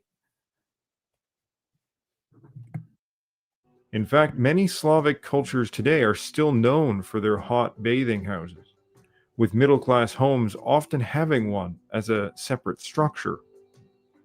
It is also possible that the lashing with branches may have been part of a purification ritual, with certain types of branches having certain purifying properties. Such ritual cleansing was part of the original Slavic Korochin traditions. The Baltic people, anciently linked to the Slavs, have similar customs with similar names. The Lithuanians call Christmas Eve Kūčios and Christmas Day Kalėdos, cognate with the Slavic Kolyada. On Kūčios, a vegetarian meal is had with 12 dishes, and traditionally, deceased relatives are given a special place at the table. Many times the table was not cleaned away, as it was believed that the dead came to eat once the household was asleep. Hay was also spread upon the table beneath a white tablecloth, from which lots are drawn by randomly pulling a piece out from underneath. In some cases, the meal is referred to as the Feast of Adam and Eve, and This it's is said to reminding me of symbolize the fall of symbols now. humanity. Yep. Apples are served and cut up and distributed first to the husband by the Let me wife. elaborate on that real There is quick. nothing hang on a minute, biblical sorry. about this. Go ahead. Yeah, no Sorry. worries. No worries. I didn't say. So like for Candlemas, for Brigitte's Day, you would place out a plate offering of food for the goddess Okay. and light candles in the windows in hopes that she and her consort would come. And you would even some pagan homes would actually set up a little bed for them because we're getting back to getting ready for getting the fields ready and the animals ready and everybody ready to plant and make new animal babies and all of that stuff. So we needed that to begin. So it was a fertility kind of thing also around that time of year. So it's an interesting too, since he was talking about for some cultures it was the veil is thin and they can contact the dead. And it's like that's also when you would start thinking about rebirth as well, because you have always the two sides. Huh. Fascinating. Tradition, but apples were an important symbol in ancient European paganism. So much so that the idea that Adam even ate an apple and not a fig or some other Middle Eastern fruit seems to be of European pagan origin. A special log was also cut down and burnt upon the fire. Sometimes the log would be dragged through the local area, and people sang carols and dressed with masks or costumes. At the end, the log would be burned in a festive fire. They also have a local version of St. Nicholas called Senis Šaltis, which in Lithuanian means old man cold, or he is alternatively known as Kalėdų senelis, which means old man of Kalends. Well, This old man gives us a cold, old man glimpse into winter. what might have Yeah. been the original figure behind Santa Claus. As in every other case, he distributes gifts to good children, but only if they perform some art or skill for him, be it singing, dancing, Oh, reciting it's like trick or poetry. treat. It's like Halloween. In a way. Well, that was Kind of. the origin of giving gifts There on are that day, yeah. similarities to be found in the Welsh tradition of Christmas. The Boncif Nadolig, the Christmas log, is very similar to the Yule log. A special log was marked out and set aside for burning on Christmas Eve, or sometimes to be burnt over a period of several days. Processions go out with a horse skull and knock on doors. This Vari Lluid, or Merry Lluid, is the grey mare, thought to bring good luck. A rhyming poetry battle takes place between the horse and the person whose door it approached. The horse seeking entry and the homeowner seeking to deny entry, all in good spirit. If the owner relents, the Merry Lluid and its accompanying procession of men would be invited in for a drink and snacks. The exact custom may have been influenced by English traditions, and it's part of the overall wassailing custom, ultimately of English origin. There are also traditions of going door to door, either in mask or with totems, requesting treats. The entire celebration is tied predominantly to the idea of the new year, and it's possible that traditions originally set for the period of Samhain were changed to match with Christmas. However, it's also possible that the timing of these types of celebrations simply differed between Gaels and Brythonic people, the later being in more close connection to mainland Celts. In the earliest Welsh myths, it is the time of New Year, celebrated on or around the winter solstice, which stands out as being the most significant date. The Gaels, on the other hand, considered the year to begin with the onset of winter and the end of the harvest season, as opposed to the solstice. However, there were some traditions which the Gaels celebrated around the time of Christmas. One thing that is generally agreed on in timing between Welsh and Gaelic custom is the killing of the wren. Killing of The wren Oh, is the called wren. the king of I birds, was like, how is the not just in the wing Gaelic and alive? Welsh traditions, ring. but this element can be seen at play in folklore across Europe. The exact reasons are beyond this video, but a consistent custom in Ireland, Scotland, and Wales is the Christmas killing of the wren by a group of young boys who would then lead a procession, either with the dead bird openly displayed or with the bird concealed in a box, which people would give Hey, small treats. Merry Christmas, Naruto. Merry Christmas, everyone. Thank you. We appreciate it. Look at those masks. This looks like a horror movie. Ghastly. To the Wren boys in order The to Red see. Boys. Generally, this was Not to be done on confused with December Kylo Ren and the 26th Knights of or Ren. thereabouts, Mhm. and For my it Star Wars undoubtedly had a connection to a pagan solstice ritual. The wren in this case may represent the old year or the winter season specifically. The bird was one of two important birds for divination, the other being the raven.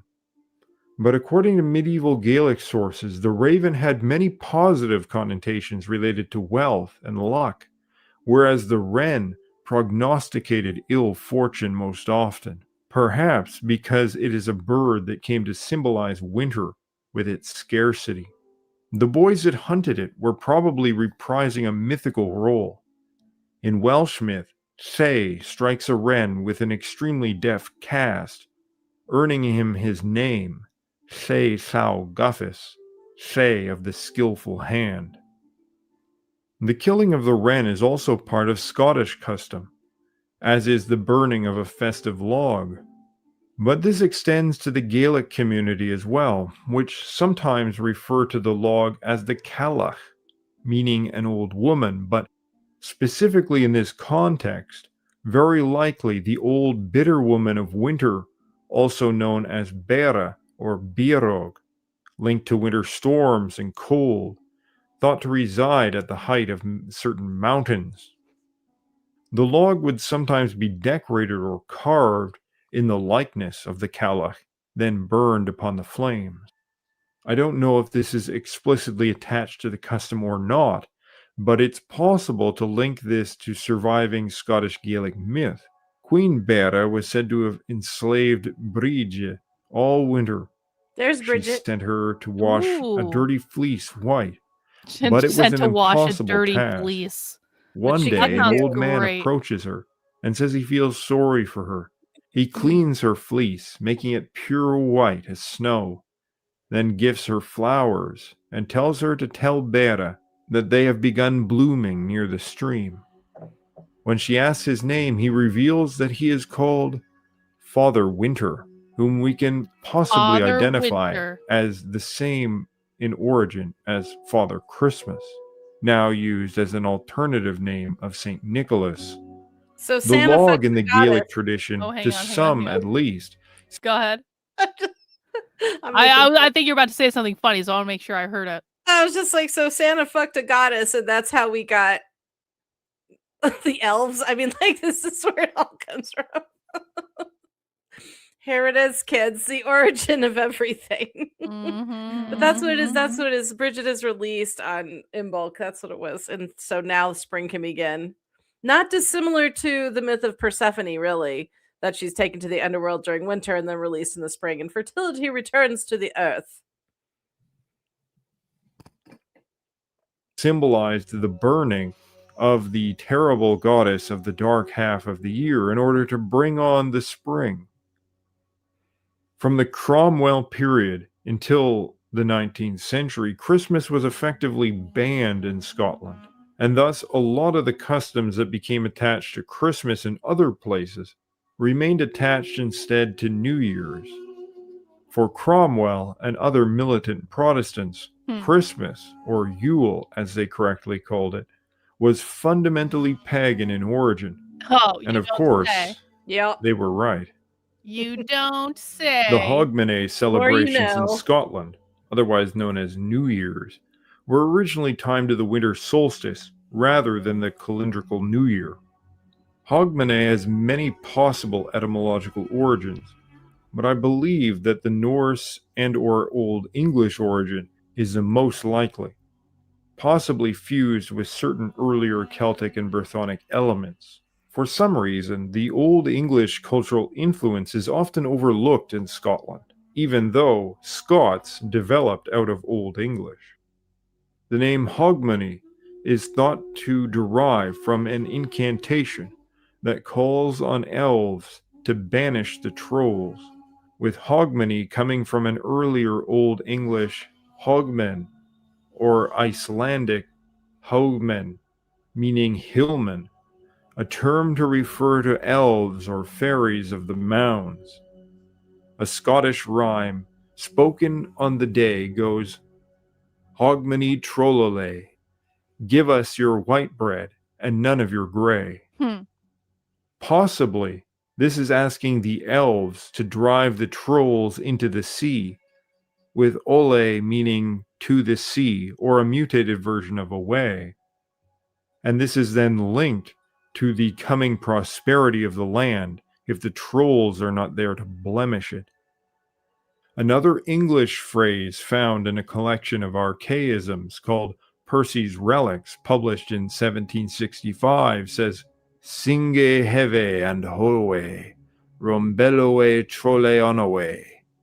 This is a clear indication of recited invocations against trolls, and as Beowulf shows us, trolls were thought to reside beneath the waters. This ultimately connects to the idea of the Fomorians who were driven away, also on the Gaelic New Year. Banishing trolls may not be most people's idea of a Christmas party, but it may well be linked to something far more ancient than Christmas, something grounded in the very origin of Indo-European mythology. Traditionally, Hogmanay had many of the same themes we have already seen: masked children going door to door, rhyming and receiving small treats. Many different local fire rituals, burning of the Yule log, and first footing traditions, which invokes the idea of obtaining good luck in the new year, and is very close in meaning to the Slavic name for the day, korochin, meaning to take a step. And of course, the idea of making a lot of noise at the time of the new year, something still practiced today, likely originates from customs of banging, shouting, and ringing bells in order to drive off the old year and the bad spirits like trolls. In some Gaelic areas, a man would take a bull hide with its horns and go about dressed as a bull, and people would try to beat the hide. The man cow would circle the houses sunwise, QAnon banging. shaman spotted! Oh my god. Is that really him? Yes, that is really the QAnon shaman. Yeah, that is him. Yeah. He really is a priest. Jacob. Yep. He like the QAnon shaman knows what I interviewed him one time. He knows what he's talking about. Yeah, now he's also crazy. No. And he doesn't like me because I like Nick Fuentes and he hates Nick Fuentes and yada yada yada, like the typical fucking bullshit. Isn't it funny how spirituality for a lot of people gets thrown out the window the minute that Nick Fuentes comes around? Isn't that funny? Or anybody that you just hate or disagree with, you forget your religion and just say fuck those people, and I feel like the charity of spirit. I feel like one of the reasons that I trigger people so badly is that I have Pluto in the first house. Like I'm just like naturally like I know how to like go in someone's head, like even without thinking about it, and finding that thing that they don't want poked, and then I go poke that poke, big red button. Yeah. And I feel like if I ever saw Nick Fuentes' astrological chart, it would be something very similar to that. Like he's got that. Like he just like without even trying, he just triggers people. Well, he knows what people don't want to hear, and he says it multiple times in different ways, loud and proud. And it's not even that though. There's I trigger people to the point where I will break people for the rest of their lives. Like I will trigger them so badly they will never forget about me. They will hate me irrationally no matter what is going on. I always have to be wrong. I always and I feel like Nick Fuentes does the same thing. Like he triggers people to an absurdly irrational degree without even really doing anything. True. Not wrong. And not everyone can do that. That's a special talent. It takes a very special person to not care about being nice or to tiptoe around things. Like you guys just go, you know what, fuck it. I really don't care. That's a kind of personal security that is alien to many of us. But the thing of it is that like most of the time I do actually try to be nice to people until they wrong me in some way, and then I will never let you forget it until you fucking I will fuck with you until you fucking apologize to me for whatever you did was wrong. But like, which Yeah. you obviously did something wrong if I'm this pissed off. But like, I actually do really like even without trying Jennifer, like there are people I'm like. I was never anything but nice to that person. Like, I have no like, I was, like, irrationally nice. Like, I actually made an effort to be nice, and they still got triggered. Yeah, it's well, again, that's a disagreement. And honestly, there are a lot of unstable people out there that it doesn't even matter. They're going to go off the deep end at some point anyway. But I think for our shaman friend here, he probably labeled Nick as toxic and irredeemable and went, never mind, bye. Yep, the Groypers attacked him and told him he smelled bad, and he didn't like that, and, Oh, that was a the nice.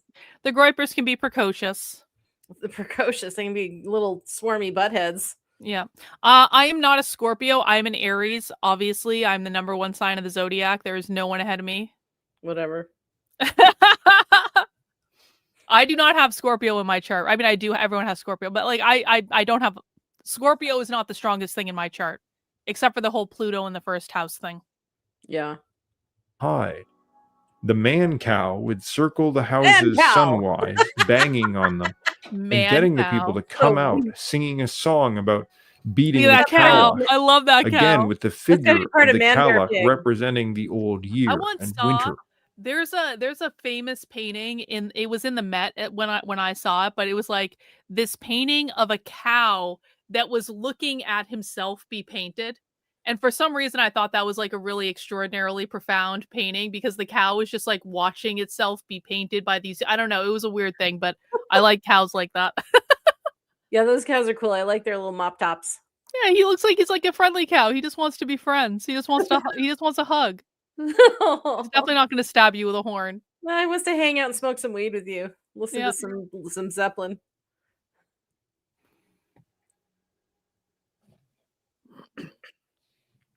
Wassailing and many like activities were once widespread throughout Yeah, Britain John's a and Scorpio. derived from Exactly. Germanic roots. The word comes from either Old Norse or Old English, weshael, meaning to be in good health. It refers to a toast, a blessing, but it eventually becomes understood as the drink itself, or the cup for the drink, now referred to as the wassailing cup. Or it's used to Now I refer to understand why you caroling, would say as cheers people would or go to your health or something like when you toast someone. I never understood like where that now I understand because it is they're trying to encourage health because a lot of people get sick and die during the winters. So to have something that would to your good health to help you, and also all those spices and oranges, vitamin C. This is a very healthy drink. That's I mean, when Italians get sick, Yup. when I got sick, my mother would always make, and her mother would make for her peaches and wine, which is peaches kind of boiled in wine for a little while. And boy, that cures what ails you. Let me tell you. So that's probably exactly what those a little bit of a cure-all / party drink. And yeah, I get it. All right. And also, hold on, hang on. I have to go back. Wait, come here, scroll. Shout out to Chad, my fellow Capricorn, whatever. Indeed. Mhm. door to door, I'm not even gonna make wishing fun of you good on the health Christmas upon their spirit. neighbors, and sharing a drink together. In the early modern period, people would go out wassailing and be received at the doors of the wealthy, who were expected to give small gifts or food and drink in exchange for blessings, and perhaps to avoid mischief. The same dynamic is represented in the popular Christmas song, "We Wish You a Merry Christmas," which depicts the tradition of wassailing, with the expectation of receiving figgy pudding in that specific case. Figgy pudding. It is the fact that we see an I almost love fig. identical tradition across I do too. I Europe love fig. that Fig is suggests like it is roll. oh shit! But God even damn the- it! I fucked it all up. What I did you fucked it all do? up. I Oh moved no! it. Yep, I rude. did. I moved it. Can someone rewind a second and see where we left off? Can someone? Figgy pudding. I know. I was like all I was about. It's All I was after the trying to cow. talk about fig. Go I know. I further. saw go the further. cow. Yeah, there's the horse. Fucked it all up. Ah, jeez, what are we gonna do with you? We're I gonna. think It'll we're be getting fine. closer. Let me see. No, Keep going. Oh, There's our cow Cow buddy. spotted. Oh, there's What? No, wine. there it is. All Right right, there it is. apple tree. Got it. We got it. Problem Yay! crisis averted. But I was gonna say, like, if people have never, like, one of my favorite things is brie with fig jam. Yeah. Like fig jam with like any cheese Yeah. at all. It is the best. If you have never tried fig jam with like literally any cheese except for like the crappy. I'm talking about real cheese. I'm not talking about yellow cheese that you put on a cheeseburger or something. No, I'm no, no, talking no, about no, no. things that you go to the special section of the Like supermarket to buy the cheese. real brie, or Yeah. there's another one that's a little soft that's kind of in the blue cheese family that is just so good. Yeah. Fig with any cheese is fucking phenomenal. I agree. Then, like, have you ever Yeah. had the figs that are More? soaked in water and honey until don't they think I have, glow and they're no. super soft and you can eat them with the husk on them, the wrap. What am I trying to say? Husk wrapper, rind, Jiminy. Oh man. The rind out, you just eat them. Oh man, so So good. good. Doors of the wealthy, who were expected to give small gifts or food and drink in exchange for blessings, and perhaps to avoid mischief. Look at that guy. The same dynamic Hey, is represented hello. in the popular Christmas song, We Wish You a Merry Christmas, which depicts the tradition of wassailing, with the expectation of receiving figgy pudding in that specific case. There it is. Figgy It pudding. is the fact that we see an almost identical tradition across Europe that suggests it indeed was part of an original pre-Christian winter tradition. The idea of giving blessings on the day also connects it to the notion of Scottish hogmanay, likely referring to a blessing that drives off evil spirits. There's no doubt that the English people did originally celebrate a pagan festival on December 25th. The medieval English historian St. Bede wrote in the 8th century, "They began the year with December 25th, the day we now celebrate as Christmas, and the very night to which we attach special sanctity, the heathens designate Mother's Night, a name bestowed, I suspect, on account of the ceremonies they performed while watching this night through." To become mothers? From the The pen of the ceremonies? venerable St. Bede himself is conclusive proof that the English peoples, and by extension likely the Germanic peoples more broadly, celebrated a festival as the New Year on December 25th, long before the birth of Christ. We are supposed Oh, to you think don't somehow say. this You is You by don't pure say. coincidence No celebrated way. on the exact No same day way. as Christmas. Rather, this is very powerful evidence to suggest that the dating of Christmas, which was settled very late and which was not of significant importance in early Christianity, was decided on largely for Machiavellian reasons. That is, to co-opt what may have been their most significant celebrations of the year for many people in Europe. The church decided it would be easier to convert pagans in Europe through a process of co-option and assimilation, gradually leading them away from paganism by reinventing their customs as Christian ones, just as they reinvented ancient holy sites, even taking over pagan temples and turning them into Christian churches, for which we have well-preserved examples in Greece. Even the Parthenon was reconsecrated to the Virgin Mary and used as a Christian church before the Ottoman conquest. The true origin of Christmas to the English people is, of course, Yule, as it is still alternatively known. The English name Yule isn't a borrowing from the Scandinavian languages, but preserved from Old English Yule, which later became rebranded as Christmas. The name Yule gradually became disused as Christian traditions came to absorb the pagan ones. Yule referred to the celebration and the whole month in general. Its meaning can be traced at least back to Proto-Germanic, as all Germanic languages share the name.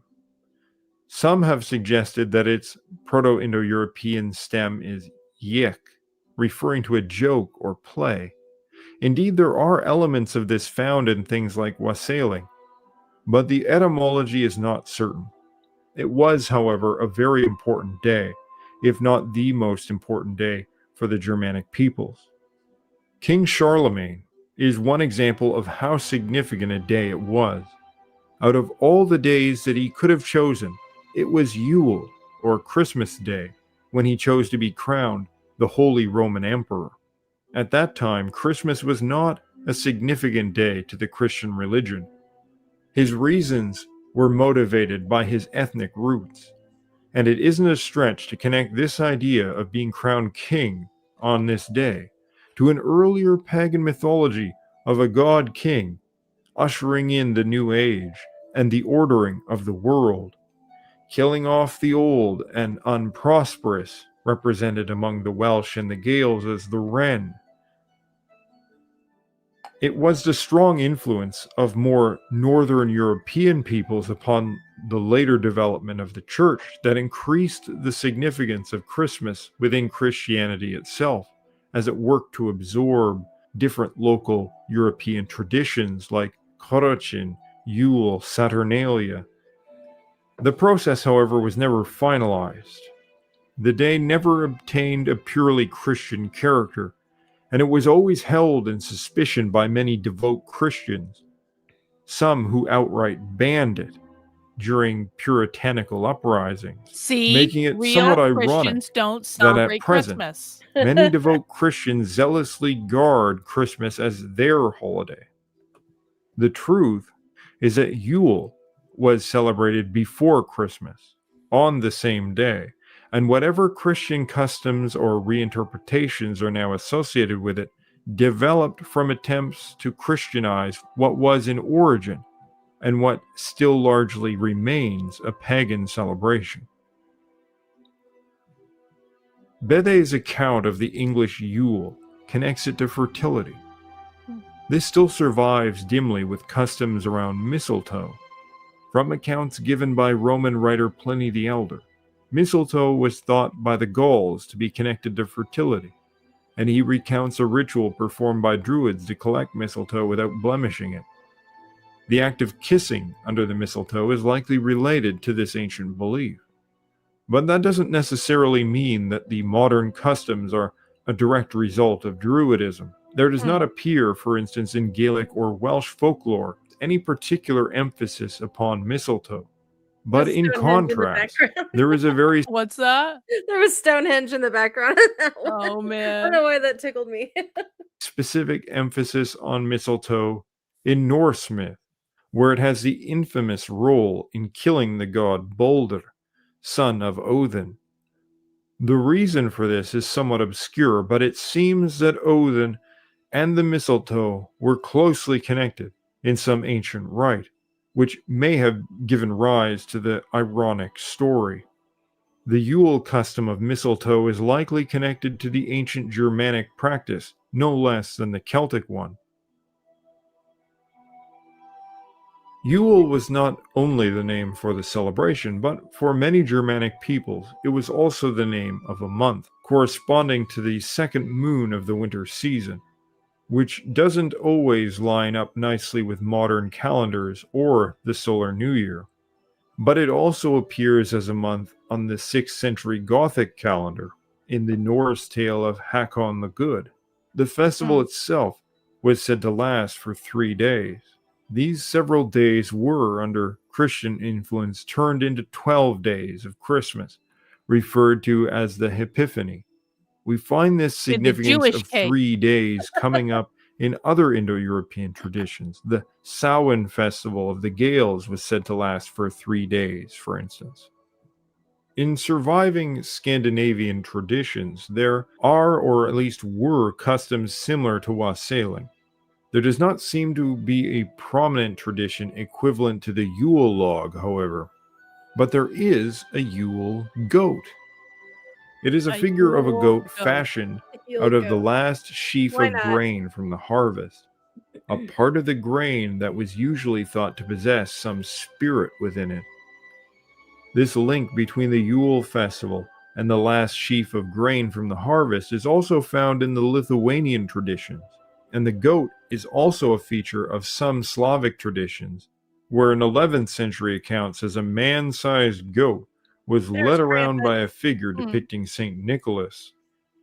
Look at Some that. traditions have a man dressed up as a You know goat what who Krampus is? insists on receiving Yes. presents. You know what Krampus is. Yes, Some I have know. tried to link this Yule goat to Thor, based on the idea that he owns goats that pulled his wagon, but there appears little evidence to actually connect these two. Of the deities mentioned in our medieval sources linked to Yule, Thor is not among them. There are spirits called Nissa or Tomte, linked to the winter solstice in Swedish and Norwegian folklore. They Sounds like are the in gnome in origin that akin to cartoon English when I was a hobgoblins. kid. Do you know what I'm talking about? What the fuck Mm. was the name of that cartoon about gnomes? Was it just literally called Gnomes or something like? Was it something on Nickelodeon? Does anyone know what I'm talking about? That does not ring a bell for me. Someone's gonna know what I'm talking. There was a whole it was like a show or a cartoon or something about gnomes. Am I making this up? I don't No, think certainly I'm pretty not. sure I'm not making this up. I'm pretty sure this is a real thing. You would never make fuck? things up. I would never make something important like this up, I'll tell you that.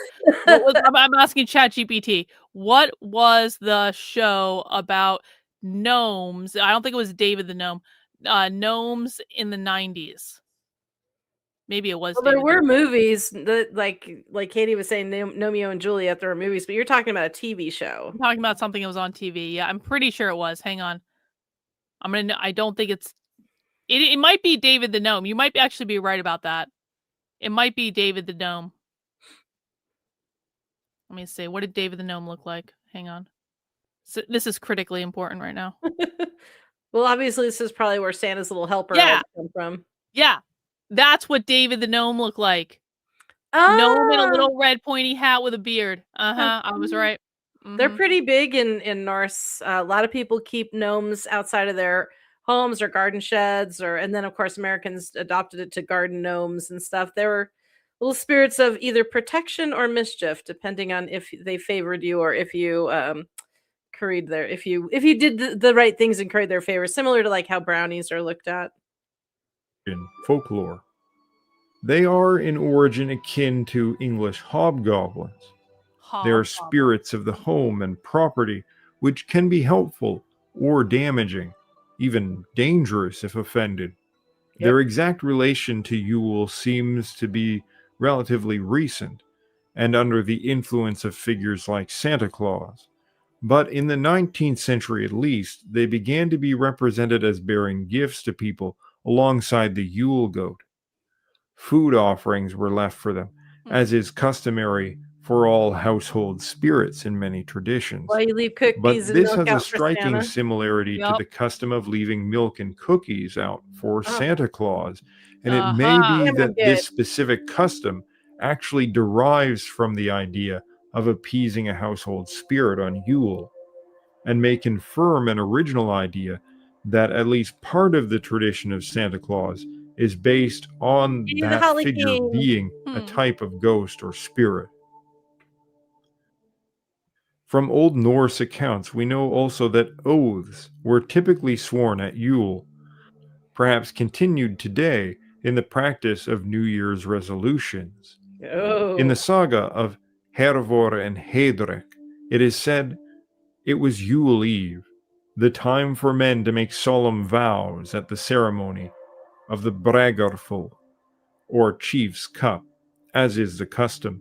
Then Arngrim's son made vows. Hjorvard took this oath. He would have the daughter of Ingild, king of the Swedes, the girl who was famed through all the land for beauty and skill, or else he would have no other woman. Hmm. Special oaths were taken upon a boar, referred to as Sonargoltar, which was ritually sacrificed as part of the Yule feast. Hmm. This custom features as an Yeah, pagans impetus love to for sacrifice things. several of the Yeah. Old Norse sagas. In Helgakvida, Hjorvarsonar, it is this oath to acquire the most beautiful woman as his wife which drives the plot. It describes the process.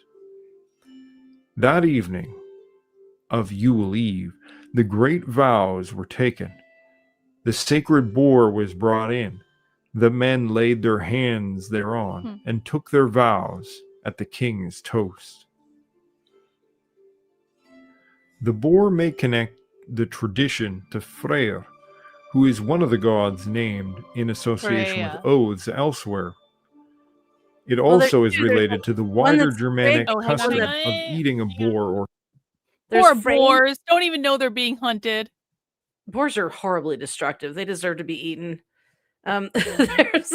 There's Frey and Freya, and I think Frey is spelled like Frigg, Frigh, I want to say, and then Freya is more of the Frey something. I don't know. The spellings are a little odd, but for for argument's sake, Freya, but similar. I'm sure I'm way off on that, but yeah. So there's two, and I think Frey is a male deity. If I'm not mistaken. That sounds about right. I don't. Everything I know about this, I learned from the show Vikings. They weren't bad. They weren't too bad. Oh, there's a J in it. Is that right? Okay, maybe that's what I missed. I knew there was an extra letter in Freya. Thank you, peace and love. That looks Nordic. Yeah, just add some more swine J's and G's as part of the to it. Christmas meal. Yeah, just add a G in there or something. We are provided with an account of what one of these ancient festivals might have been like. It was ancient custom that when sacrifice was to be made, all farmers were to come to the heathen temple and bring along with them the food they needed while the feast lasted. At this feast, all were to take part of the drinking of ale. Also, all kinds of livestock were killed in connection with it, horses also, Look at that and all sacrifice! the blood from them was called clout, and They didn't do it hlautboli, small, did the they? vessel holding the No. blood, and hlautenar, the sacrificial twigs. These were fashioned like sprinklers, and with them were to be smeared all over with blood the pedestals of the idols, and also the walls of the temple within and without, and likewise the men present were to be sprinkled with blood. But the meat of the animal was to be boiled and served as food at the banquet. Blood pudding. Fires were to be lighted in the middle of the temple floor, and kettles hung over the okay. fire. Okay. Or they A would have like a sacrificial blood soup. beaker was I to think be blood borne pudding's around the mostly fire, and more he who solid, made the but- feast and was chieftain was to bless the beaker as well as all the sacrificial meat. So in pre-Christian times, great feasts were hosted like this at pagan temples, and local farmers would come with animals to sacrifice, to eat, and as was mandatory, drink plenty of ale. Special Yule ale was made for the purpose, Getting something drunk which the English Christmas. wassailing A tradition tradition. likely preserved. Oh yeah, the original. Drinking was done in honor of the gods. Odin in particular was toasted, but so too were Njordr and Freyr. Freyr's role in the festival signifies its connection to fertility, just as in the English case. But what about Odin? What does he have to do with Yule? There are strong reasons to think that Odin was a primary focus at Yule. One of Odin's names is Yulnir, meaning the Yule one. Myths connect him, perhaps ironically, to the mistletoe responsible for slaying his son. The period is also connected to the dead and to the wild hunt in Germany, England, and Scandinavia. It is a procession of spirits of the dead, sometimes called hunters, other times an army. The leader of this host is often identified as Odin or Woden. It was believed that if a person was set upon by this host, laid flat on the ground, Odin would not strike them. This folk belief also connects Odin to lightning, because it was believed that this was how one could avoid being hit by lightning. Yet Odin and his hunt was particularly active around the time of Yule, and numerous folklore accounts attest to this. A local tradition from Sweden said that one should carry a piece of steel and bread with them to church on Yule, in case they came across a rider with a broad-brimmed hat. If they did, they should throw the piece of steel at him and the bread to his dogs. The reason for throwing steel was because he was thought as a spirit or ghost. Iron and steel has warding capabilities against such spirits. Yule is a time when the veil between the world of the living and the dead is thin, which is why those spirits of the wild hunt are more likely to be roaming about the skies. In Norse tales, the Draugr are especially active around that time, and we have seen that the dead play an important role in various Christmas time folk traditions across Europe. Odin's host is comprised of spirits of those honored dead, just as his palace Valhall is their home until the great battle of Ragnarok. We see such themes in Welsh myth as well, where the hunt and the new year serve as a time when men come into contact with gods or spirits. Christmas Eve was referred to as Modranite, named, he suspected, for the activities that they got up to. This connects it to fertility, The specifically activities that they got human up to. fertility. Well, it's in modern. that Something means we Mother may Night, not so you're at first making as- Mother Night. Mother Like- Night. Mhm. Due to the activities. Do you know what? Did you watch any of Tucker Carlson's interview with Matt Gaetz earlier where you were out for that? I was starting to watch. I got through about the first 30 minutes. I was watching your coverage of it right before we got started here, but I'm going to finish watching it. And that looked pretty cool. It was really good, but what really like just fucking cracked me up is they were talking about Gavin Newsom running for president and if he was going to be the Democratic nominee. And Tucker Carlson asked Matt Gaetz if Gavin Newsom is gay, and Matt Gaetz said the funniest fucking thing. He said something like, "He is aggressively heterosexual if you judge him by his personal activities." Wow. I was like, oh, What a little wordsmith. okay. Aggressively. Aggressively heterosexual. That If you almost judge- sounds a little naughty, like a little no-no. I know. I was like, Matt Gaetz just very nicely and flowery called Gavin Newsom a man whore. Yeah, pretty much. Pretty much. Wow. That's And he just did it in like a lovely way. very eloquent, very polite. Gotta love it. Yeah, very polite indeed. associate with Odin, but Odin is closely linked to the spirit or soul, the source of life, for it was Odin who gave spirit to the first man and woman. He also lists love spells among the powers which he has to aid people. Odin's breath is the soul of man. It's probably a significant reason why he was equated with Mercury, who is the purveyor of souls, among other things. But the reason why Odin is linked to Yule specifically probably has to do with the mythical meaning of the celebration. It symbolizes renewal, the reenactment of the cosmic beginning, and the confirmation of the continued natural order. The sun is a representation of this cycle, just as to move sunwise is to move in the auspicious direction, moving in accord with the cosmos. At the changeover of the year, the old is killed off and things begin anew. That's why all is done to dispel the inauspicious, to get rid of the old year, and to increase luck and future fertility in the new year.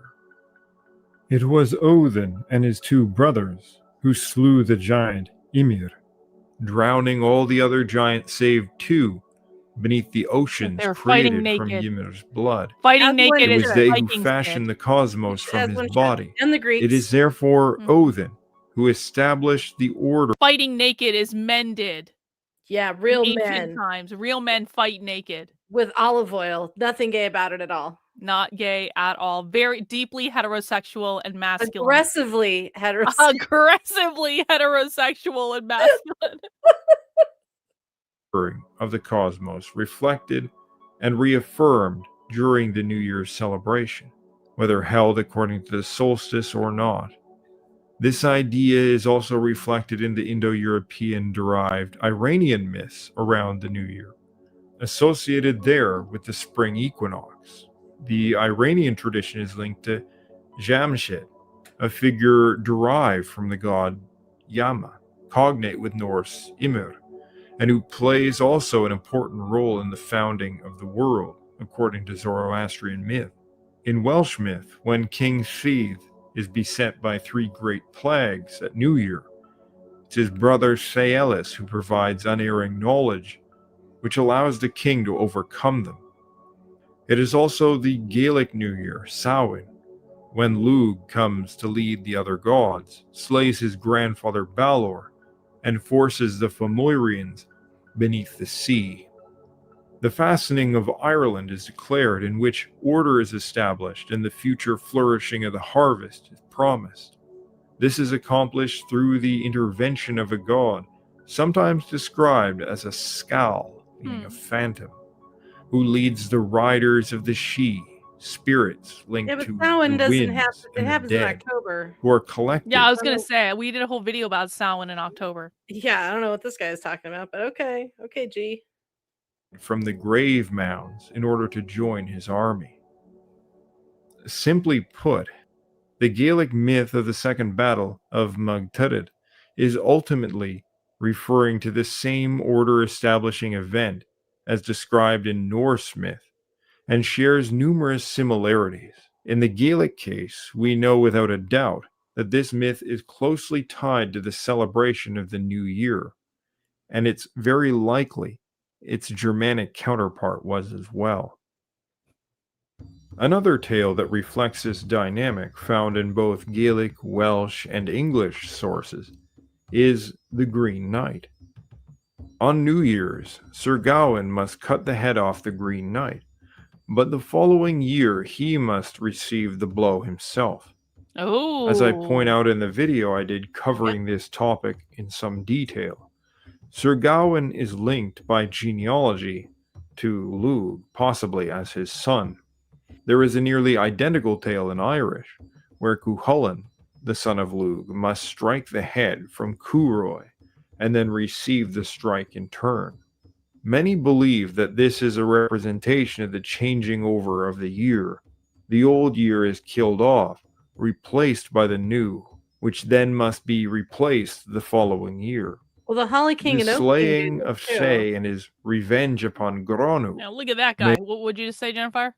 The Holly King and Oak King battle it out through 2 times during the year too, and switch out as the Holly King is the waning part of the year and the Oak King is the waxing part of the year. So at summer solstice, the Oak King dies, the Holly King takes over till winter solstice, and then they swap places. And I just find it fascinating that so many of these myths and traditions are really similar, from Celtics to Germanic to Nordic. It's fascinating to me. It just shows to me that there had to be an origin tribe that spread. Oh yeah, 100%. Fascinating. Yeah. They also reflect this seasonal dynamic, especially as in all 3 cases, there is some connection to trees. We might also see a possible example of this myth in the depiction of Essos from Gaul striking down the tree with 3 cranes. The name Gronu or Gronwy means crane. Various traditions of rhyming to gain access to a person's home, blessing to drive off bad spirits, one kind figure giving gifts while another mean figure takes, sweeping or scaring off the old year and welcoming the new, the killing of the wren, driving trolls into the sea, are all reflections of this idea of the cosmic renewal that's attached to the annual cycle and the myth of the primordial beginning, the establishment of the order of the gods. This, to my understanding, is the symbolic meaning behind the Indo-European celebrations of the New Year, whatever the exact timing that different groups settled on. And it is the original meaning of the Christmas time celebration that exists in much of Europe. This isn't materialistic sun worship. In many cases, the New Year festival was not tied to the sun specifically, but the sun often serves as a symbol of the entire cosmic order. But the question I think that lingers most with people, and which we have no choice but to address, is who is Santa Claus? Ha! This figure has become the main symbol of It's Christmas in Billy modern Bob Thornton. times. Everybody knows that. But it certainly was Obviously. not always so. It also differs from country to country. In many Central and Eastern European countries, the figure of St. Nicholas actually comes around in early December, weeks before Christmas. But there is certainly something that reeks of paganism about St. Nicholas, even in Reeks of Orthodox Christian paganism. countries. The Say Netherlands is the origin for the English name Santa Claus. paganism. Really just means St. Nicholas. So Santa Claus is really just an English pronunciation of a Dutch nickname for St. Nicholas. Now, of course, the Netherlands has become unjustly smeared for their Christmas traditions involving swarthy Pete. In its origin, Swarthy the tradition may Pete. have had nothing to do with slavery or I'm even sorry, black what? people. To understand this, we only need to look at nearby Oh no, countries it's a and their social traditions. justice In presentation. Czechia, Mikolos goes about with a Oh. cohort I don't think, distributing wait. small gifts such as Oh, candies to children. no. Blackface. However, blackface he spotted. travels in the Oh company no. of a black-faced demon Oh who no. terrifies the children with next to a pope. Those costumes are awesome. That is awesome. Not a black person. This represents a demon, originally a spirit of the dead. Not a black person. It's not really blackface. It's a demon face. I love how they're like, disclaimer. I'm sending this to Amalek right now. Okay. He was unimpressed with my previous message. Oh, he didn't like He was just like, thanks, Christians. he didn't like the Jew pie. No, he didn't like the Jew pie at all. company of a black-faced demon who terrifies the children with threats Hilarious. that if they're not good, he will grab them up in his sack and drag them down to like- hell. That's This basically figure is the Krampus. same known in Germany as Krampus, also represented by a black-faced person wearing some costume. Now, these figures often are also little dressed up as child. demons or monsters. Yeah. What if I were to do that, it would be considered racist. But if they do it, it's a protected religious practice. It's Christmas. It's Christmas. Yeah, Damn doesn't it look like Christmas? This is So Christmas. Christmas. So Christmas. Look at their noses. I wonder Those where are- they got the noses. Those are great costumes. I love those. I don't know if those are masks or like prosthetic makeup. Those are great. And so it distracts people from the fact that they are wearing blackface, but they generally do also See, it's wear a black blackface. demon. Such a figure also accompanies Saint Nick through parts of the Balkans and elsewhere. Even as far It's as Gene Iran, Simmons. there is a figure of Amu Noruz, Uncle New Year, who distributes Uncle small New treats and Year. tells children stories, Everyone has to be a but relative. travels in the company See, this of a is blackface. this is how kids end up getting molested. You've got grandfather Frost running around with a young girl that's not really his granddaughter, but is pretending to be his granddaughter. You've got Uncle what? Uncle Christmas. You've got Uncle Christmas or whatever. Uncle We Christmas had is just Father around and- Winter picking up. Father, and like no one, they're not actually really. It's one of those weird things where they teach you to call them uncle, but they're not actually your uncle. Yeah, they do that a lot in India. Everybody's your uncle. It's a way to create Yeah. harmony and closeness in a society.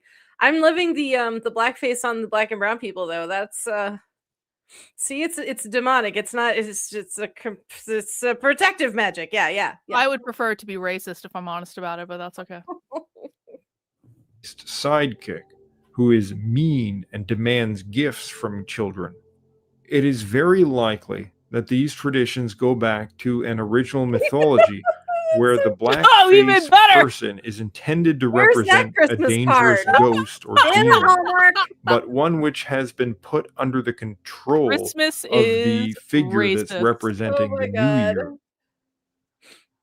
The giving figure is the physical representation of the new year, which is going to be bountiful. This is even represented in the Green Knight, Ermalec's where the probably knight busy. is obviously not an here. underworld figure with green skin. In the Gaelic example, the challenger is described as hurlish, hideous. He's a giant with skin like bark. It's possible that these local figures who personify winter and the new year represent the same dynamic. The gift giving is part of the ritual to ensure good fortune in the coming year. The American Santa Claus is ultimately a fusional figure who combines different local European elements, figures, myths Karlyn, associated with the holiday hang period. on. Jennifer. next time somebody says Santa's actually black, you can agree with I can agree with them. Like, yep. yes, Yep. he sure was. Yep, he was. We're all Yep, going he to was. hell. And now we're all gonna dress up in blackface to celebrate his I can't get over it. Oh my gosh. Wow. Some elements were simply manufactured, and It's what others Christianity might has have created. more ancient roots. For Blackface instance, Santa. It's elves history, or people. spirits It's were history. sometimes connected to the tradition of the wild hunt. Authentic traditions from most of Europe do not feature St. Nicholas pulled by reindeer, but sometimes he does ride horseback through the sky. Father Christmas, another figure who is fused into Santa Claus, is sometimes depicted riding a Yule goat. Santa Claus is not likely to have been derived directly from Odin, though it's possible that he has picked up some elements of the wild hunt or other local traditions. However, the idea of Father Christmas, perhaps originally Father We go right into Yule, the little goddess is room. genuinely All right. ancient, given the amount of overlap in themes and the number of different but similar features found in most of Europe. He is the personification of the spirit of the season and the festival itself, and of the new year to come. This idea is even present and is in fact the foundation of the story of A Christmas Carol by Charles Dickens. He encounters the spirit of Christmas past, Christmas present, and Christmas yet to come. And they take him on a journey back in time and to see what's going on now and to see what will happen in the future.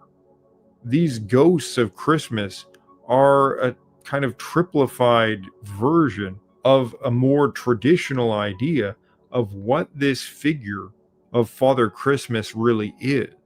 Now, not everything in A Christmas Carol is authentic Yule traditions, but the expression of this idea of the ghost of Christmas is much closer to the idea of what and how people in the past would have thought about this figure. And it even sort of correctly represents how the figure acts upon a person, because the ghost causes Ebenezer Scrooge to think and feel certain ways, which then changes his behavior and causes him to be the one to give, which is really what the idea of Santa Claus causes people to do even today.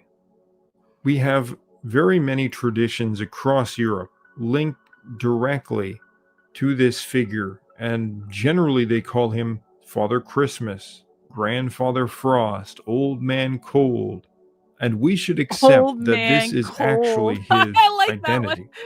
And of course, I like that one. Old Man Cold. I wait for Jennifer to come back so I can talk about that.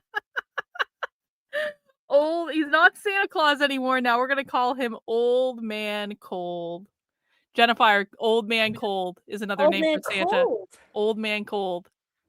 Cold or coal? Cold. Okay, as in freezing. Yeah, Frigid. here. I'll rewind. Like, that's a great name.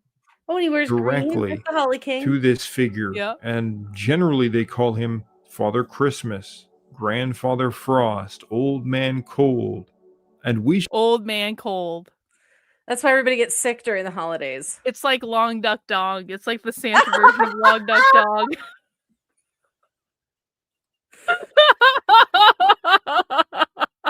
Long John Santa. Long John Santa. Yo, Jennifer, if you don't write an erotic fiction, No. that's just like a fucking misoffer. You have to. You know, there are the seasonal romantic spicy books are quite popular during Christmas, and there are a lot of naughty Christmas books that come out every. I'm not calling it Long John Santa, Karlyn. You should start working on that for next year. Have it ready to go. Oh my God. Christmas special. No. Should accept Long that this John is Santa. actually his identity. And of course, he is very real. We all have an idea about what he is like. He can influence how we think, what we do, how we act. Father Christmas is first attested in English in 1435. Yeah. But almost Santa certainly came he down my existed chimney. before. I played that song on movie night, remember? Yeah. Remember this? He spread his Christmas joy all over my face, I believe was part of the He spread his Christmas joy. Oh wow, okay. I believe that was part of the lyrics. Okay, everyone stop. It's gone too far. Oh, like Santa Buka. No, I'm not saying that. No, I'm not saying it. No! This is horrible. We are horrible. This is horrible. This is awesome. We're ruining Christmas. Or even this, Christmas is likely over. It's going back to a canceled. pagan deity of the Yule season. In Russian folklore, Father Frost, the king of winter, gives gifts to the good, but punishes the wicked. All the pine and the fir trees are said to be his possessions. Father Christmas represents the custom and traditions of the time he governs over, but at the same time promotes the continuation of those things through his identity. Anyone who has told a child about him, or who has put on a costume and role-played this, has engaged in his manifestation. So Christmas is really pagan. Santa Claus is real, and no, reindeer don't really fly, but spirit horses do. So let's continue to dig deep into our roots and manifest the spirit of Yule, the spirit of the new year, and the wonderful winter season that kids love and so many adults pretend to hate. Now, if you found this video interesting, please like, subscribe, and consider supporting me on Patreon or sending a donation. Trendlin, I feel like this is a bribe. Uh-oh. It's a bribe. Thank you, Trendlin. Very generous. Merry Christmas. Okay, what the fuck? Okay. What is the link for? No, you're gonna love this, Jennifer. This is actually perfect. This is actually Trendlin. You have done a great service tonight. Oh dear. Thank you, Trendlin. I appreciate you. I knew, you know what? Like, I never doubted Trendlin. I never doubted Trendlin's ability to come through with some random crazy shit in a Random pinch. is her middle name. For Remember, real. I have been to Trendlin's house. I have seen the type of things that Trendlin's house is a trip. Everywhere you look, there's something weird. And then it just keeps getting weirder. Like the first day when I woke up sleeping on Trendlin's couch, and Trendlin was sitting at the desk working in a bear costume. Who was? Trendlin. It was like you know how in The Shining there's just a random scene of a guy in a bear costume giving another guy a blowjob just like out of nowhere and for no apparent reason. It was kind of like that, except Trendlin was sitting at her desk in a full-on fucking onesie bear costume with a hood with ears. A little nighty bear costume. It wasn't a nighty. It was a full-on like onesie, like furry costume. Gimme time, furry. I was like, I woke up and I saw that. I was like, okay, all right, That's awesome. okay. And then she made me watch some weird movies, and we got pizza, and it was pretty great. And then we went and hung out with communists, and I went undercover, and Trendlin went and talked to people about the gender binary and periods and something. I don't even know. You were cold. Yeah, shit.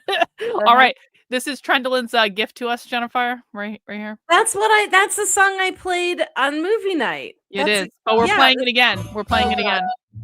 Growing up, I never believed in Santa Claus. Everyone else can enjoy it. It wasn't a movie But night. that all changed last year, and it was all because And notice her name is Helen I DeSac. saw him with my own two eyes. I want to put the captions on. So you can just imagine my surprise.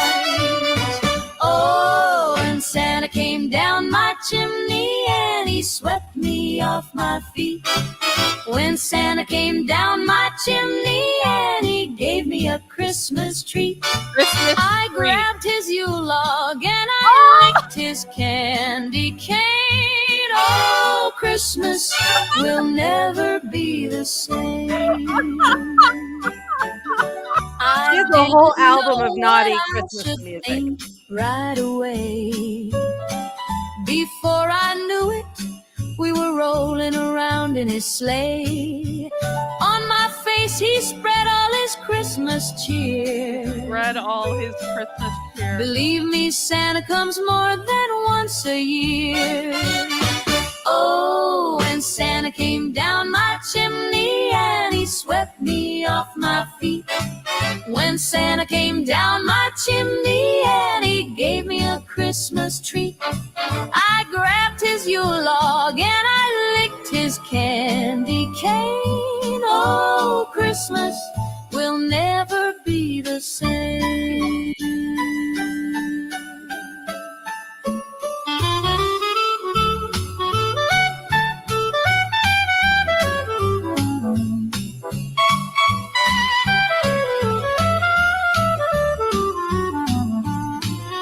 Santa wanted me to kiss him beneath the mistletoe, but I don't know how it got that darned low. The things he did I couldn't quite resist. No, they don't make music like this anymore. Me and Santa are now on the naughty list. Oh, when Santa came down my chimney and he swept me off my feet. When Santa came down my chimney and he gave me a Christmas treat. I grabbed his Yule log and I licked his candy cane. Oh, Christmas will never be the same. Christmas will never be the same.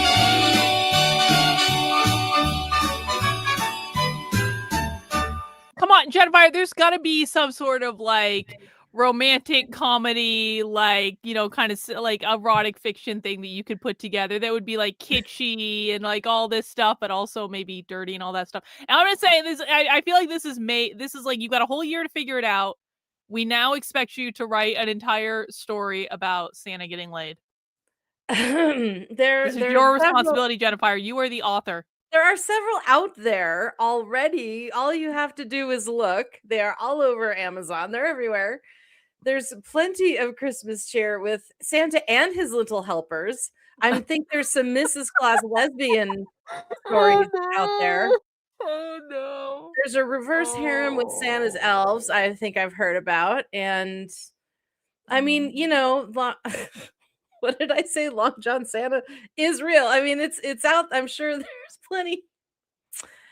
Yeah, People are so creative. People are so creative. You would never know unless you actually sought this stuff out. It's amazing what you can find on the internet when you actually just start looking for like completely like random shit, like everything. You can find everything.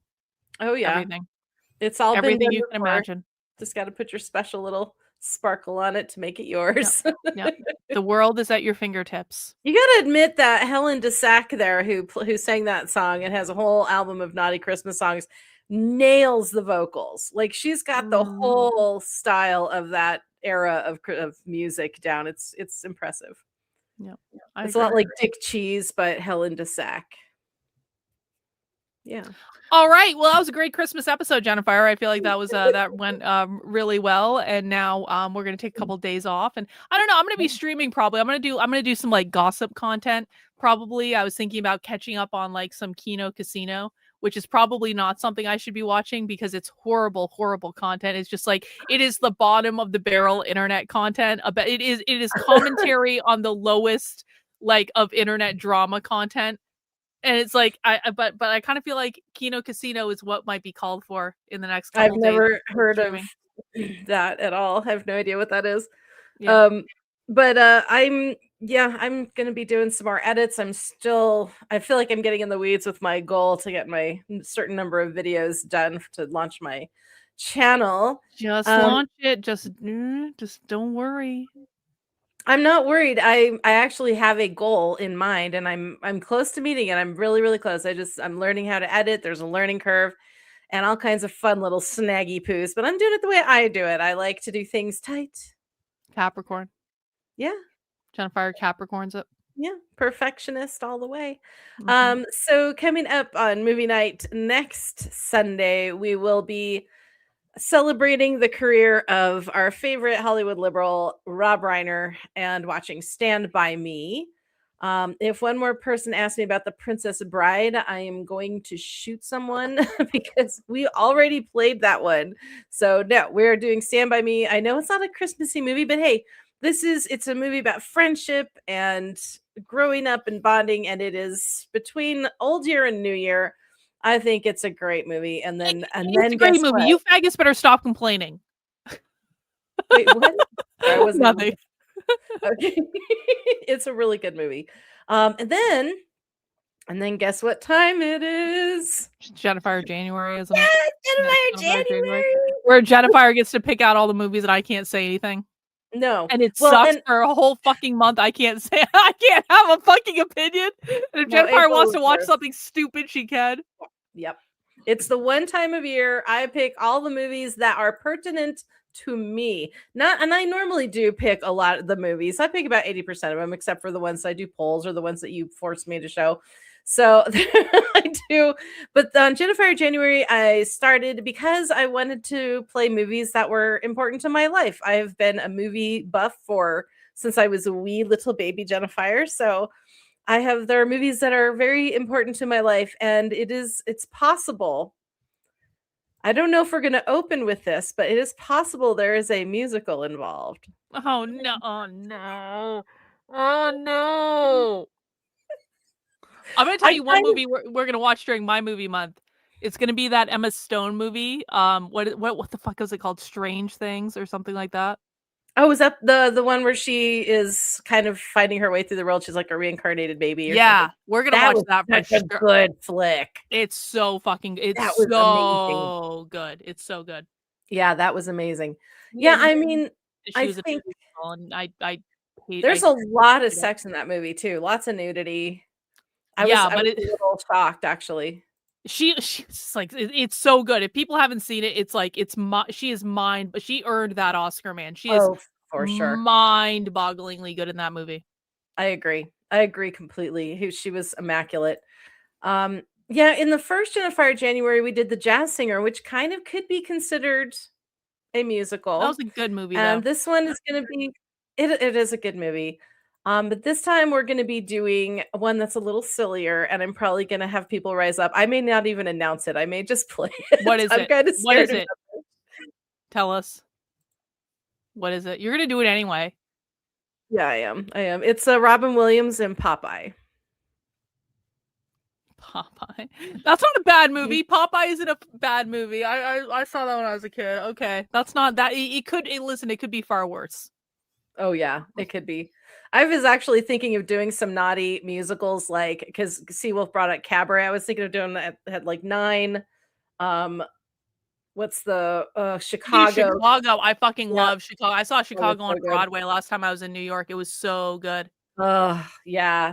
But yeah, Cabaret, Chicago, 9, and there was another one that was kind of a darker musical. I was thinking of doing a musical, like Musical May or something, but I probably won't do it the next year. I'll probably do it after because I've already got everything all scheduled.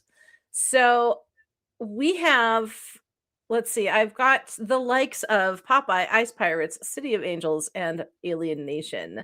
Oh, those are good. Okay. Yeah. All right. Those aren't too offensive. No, it's all movies that meant a lot to me or that were special to me or even caused a move or change in my life in some way. So that's why I always pick really stuff that maybe is really super B movie cheesy stuff, but it's something that meant a lot to me. So And then of course you gotta start thinking about your Karlyn's Aries April. I have I one got movie plenty on of your time. list. I got plenty of time until April. I'll figure it out. I already gave you one. Yeah, I got Cube. Oh in yeah, there. Cube. That's right. Cube. We're definitely doing Cube. So Yeah. that's 2. Look, I only need 2 Wait, more. what was the other one? What was the one? We gotta figure out the name of that damn Stranger movie. Things. It's not Stranger Things. No, what the fuck is that Emma Stone movie? It's not Stranger Things. Stone. You know what Let me- I'm talking about. Yeah, I do. I'm looking it up. I'll put it in there. Let's see. What is the Emma Ooh, I want to Stone? see Begonia too. That looks really interesting. Where's the IMDb? Everything is I Begonia got right it. now. I'm chat GPTing it. Poor things. I knew it was something poor. I knew something things. Poor things. Poor or poorer? Poor. Poor. Yeah. Poor So that'll be a things. good one. We'll see if that's available to rent. We will do it. I'm pretty sure. I think we watched 2023. It actually might even be on HBO or something, and if it is, I've got HBO, so that ought to work. I think it is. Just I a think I saw it like on Amazon or something when I a couple weeks ago. Okay. Not Right that I on. watch movies because I don't watch movies at all, but I have no life anymore. And then I think except for Sunday when I make you come to movie night. Let's see, where are we? We are on the 23rd of December, which means so after I do Stand By Me, the Max B movie night, I believe he is excuse me, I believe he is rounding out the finish of Doctor Who December with the greatest show in the galaxy. So that's cool. That'll be fun. Yeah, so that's what we got coming up, and I mean beyond that, that's it. I'm happy consumption day, happy consumer day, happy consumption day. Not a TB word. Happy capitalism day, everybody. Happy Capitalism Day. Exactly. Enjoy some capitalism. And maybe some dessert with your family as you're doing a Yankee swap and someone's getting a really shitty gift and someone's getting lottery tickets. Because at least 3 people always bring lottery tickets to a Yankee swap. Someone's going to bring the fucking mug set with like the tea or the soup or the hot cocoa or something. Listen to some more Helen DeSac. She had the one I almost played last Sunday was Grandma Got a Dildo for Christmas, which I thought was freaking hilarious. I'm just gonna download all those songs and post them on Twitter for Christmas, and that's gonna be my contribution to the order. Spread the cheer. Yeah, spread the and what did we learn about the holidays tonight, kids? Wear some blackface. Make sure you do lots of fucking and drinking and eat a board and bed. Christianity is Jewish. And they eat pie to celebrate being Jewish. And they nip the tip. They celebrate the circumcision. They celebrate the circumcision, which was only a Jewish ritual. Yeah. Because Jesus was Jewish and Christianity is Jewish. Okay. That's it. Good talk. Good talk. All right.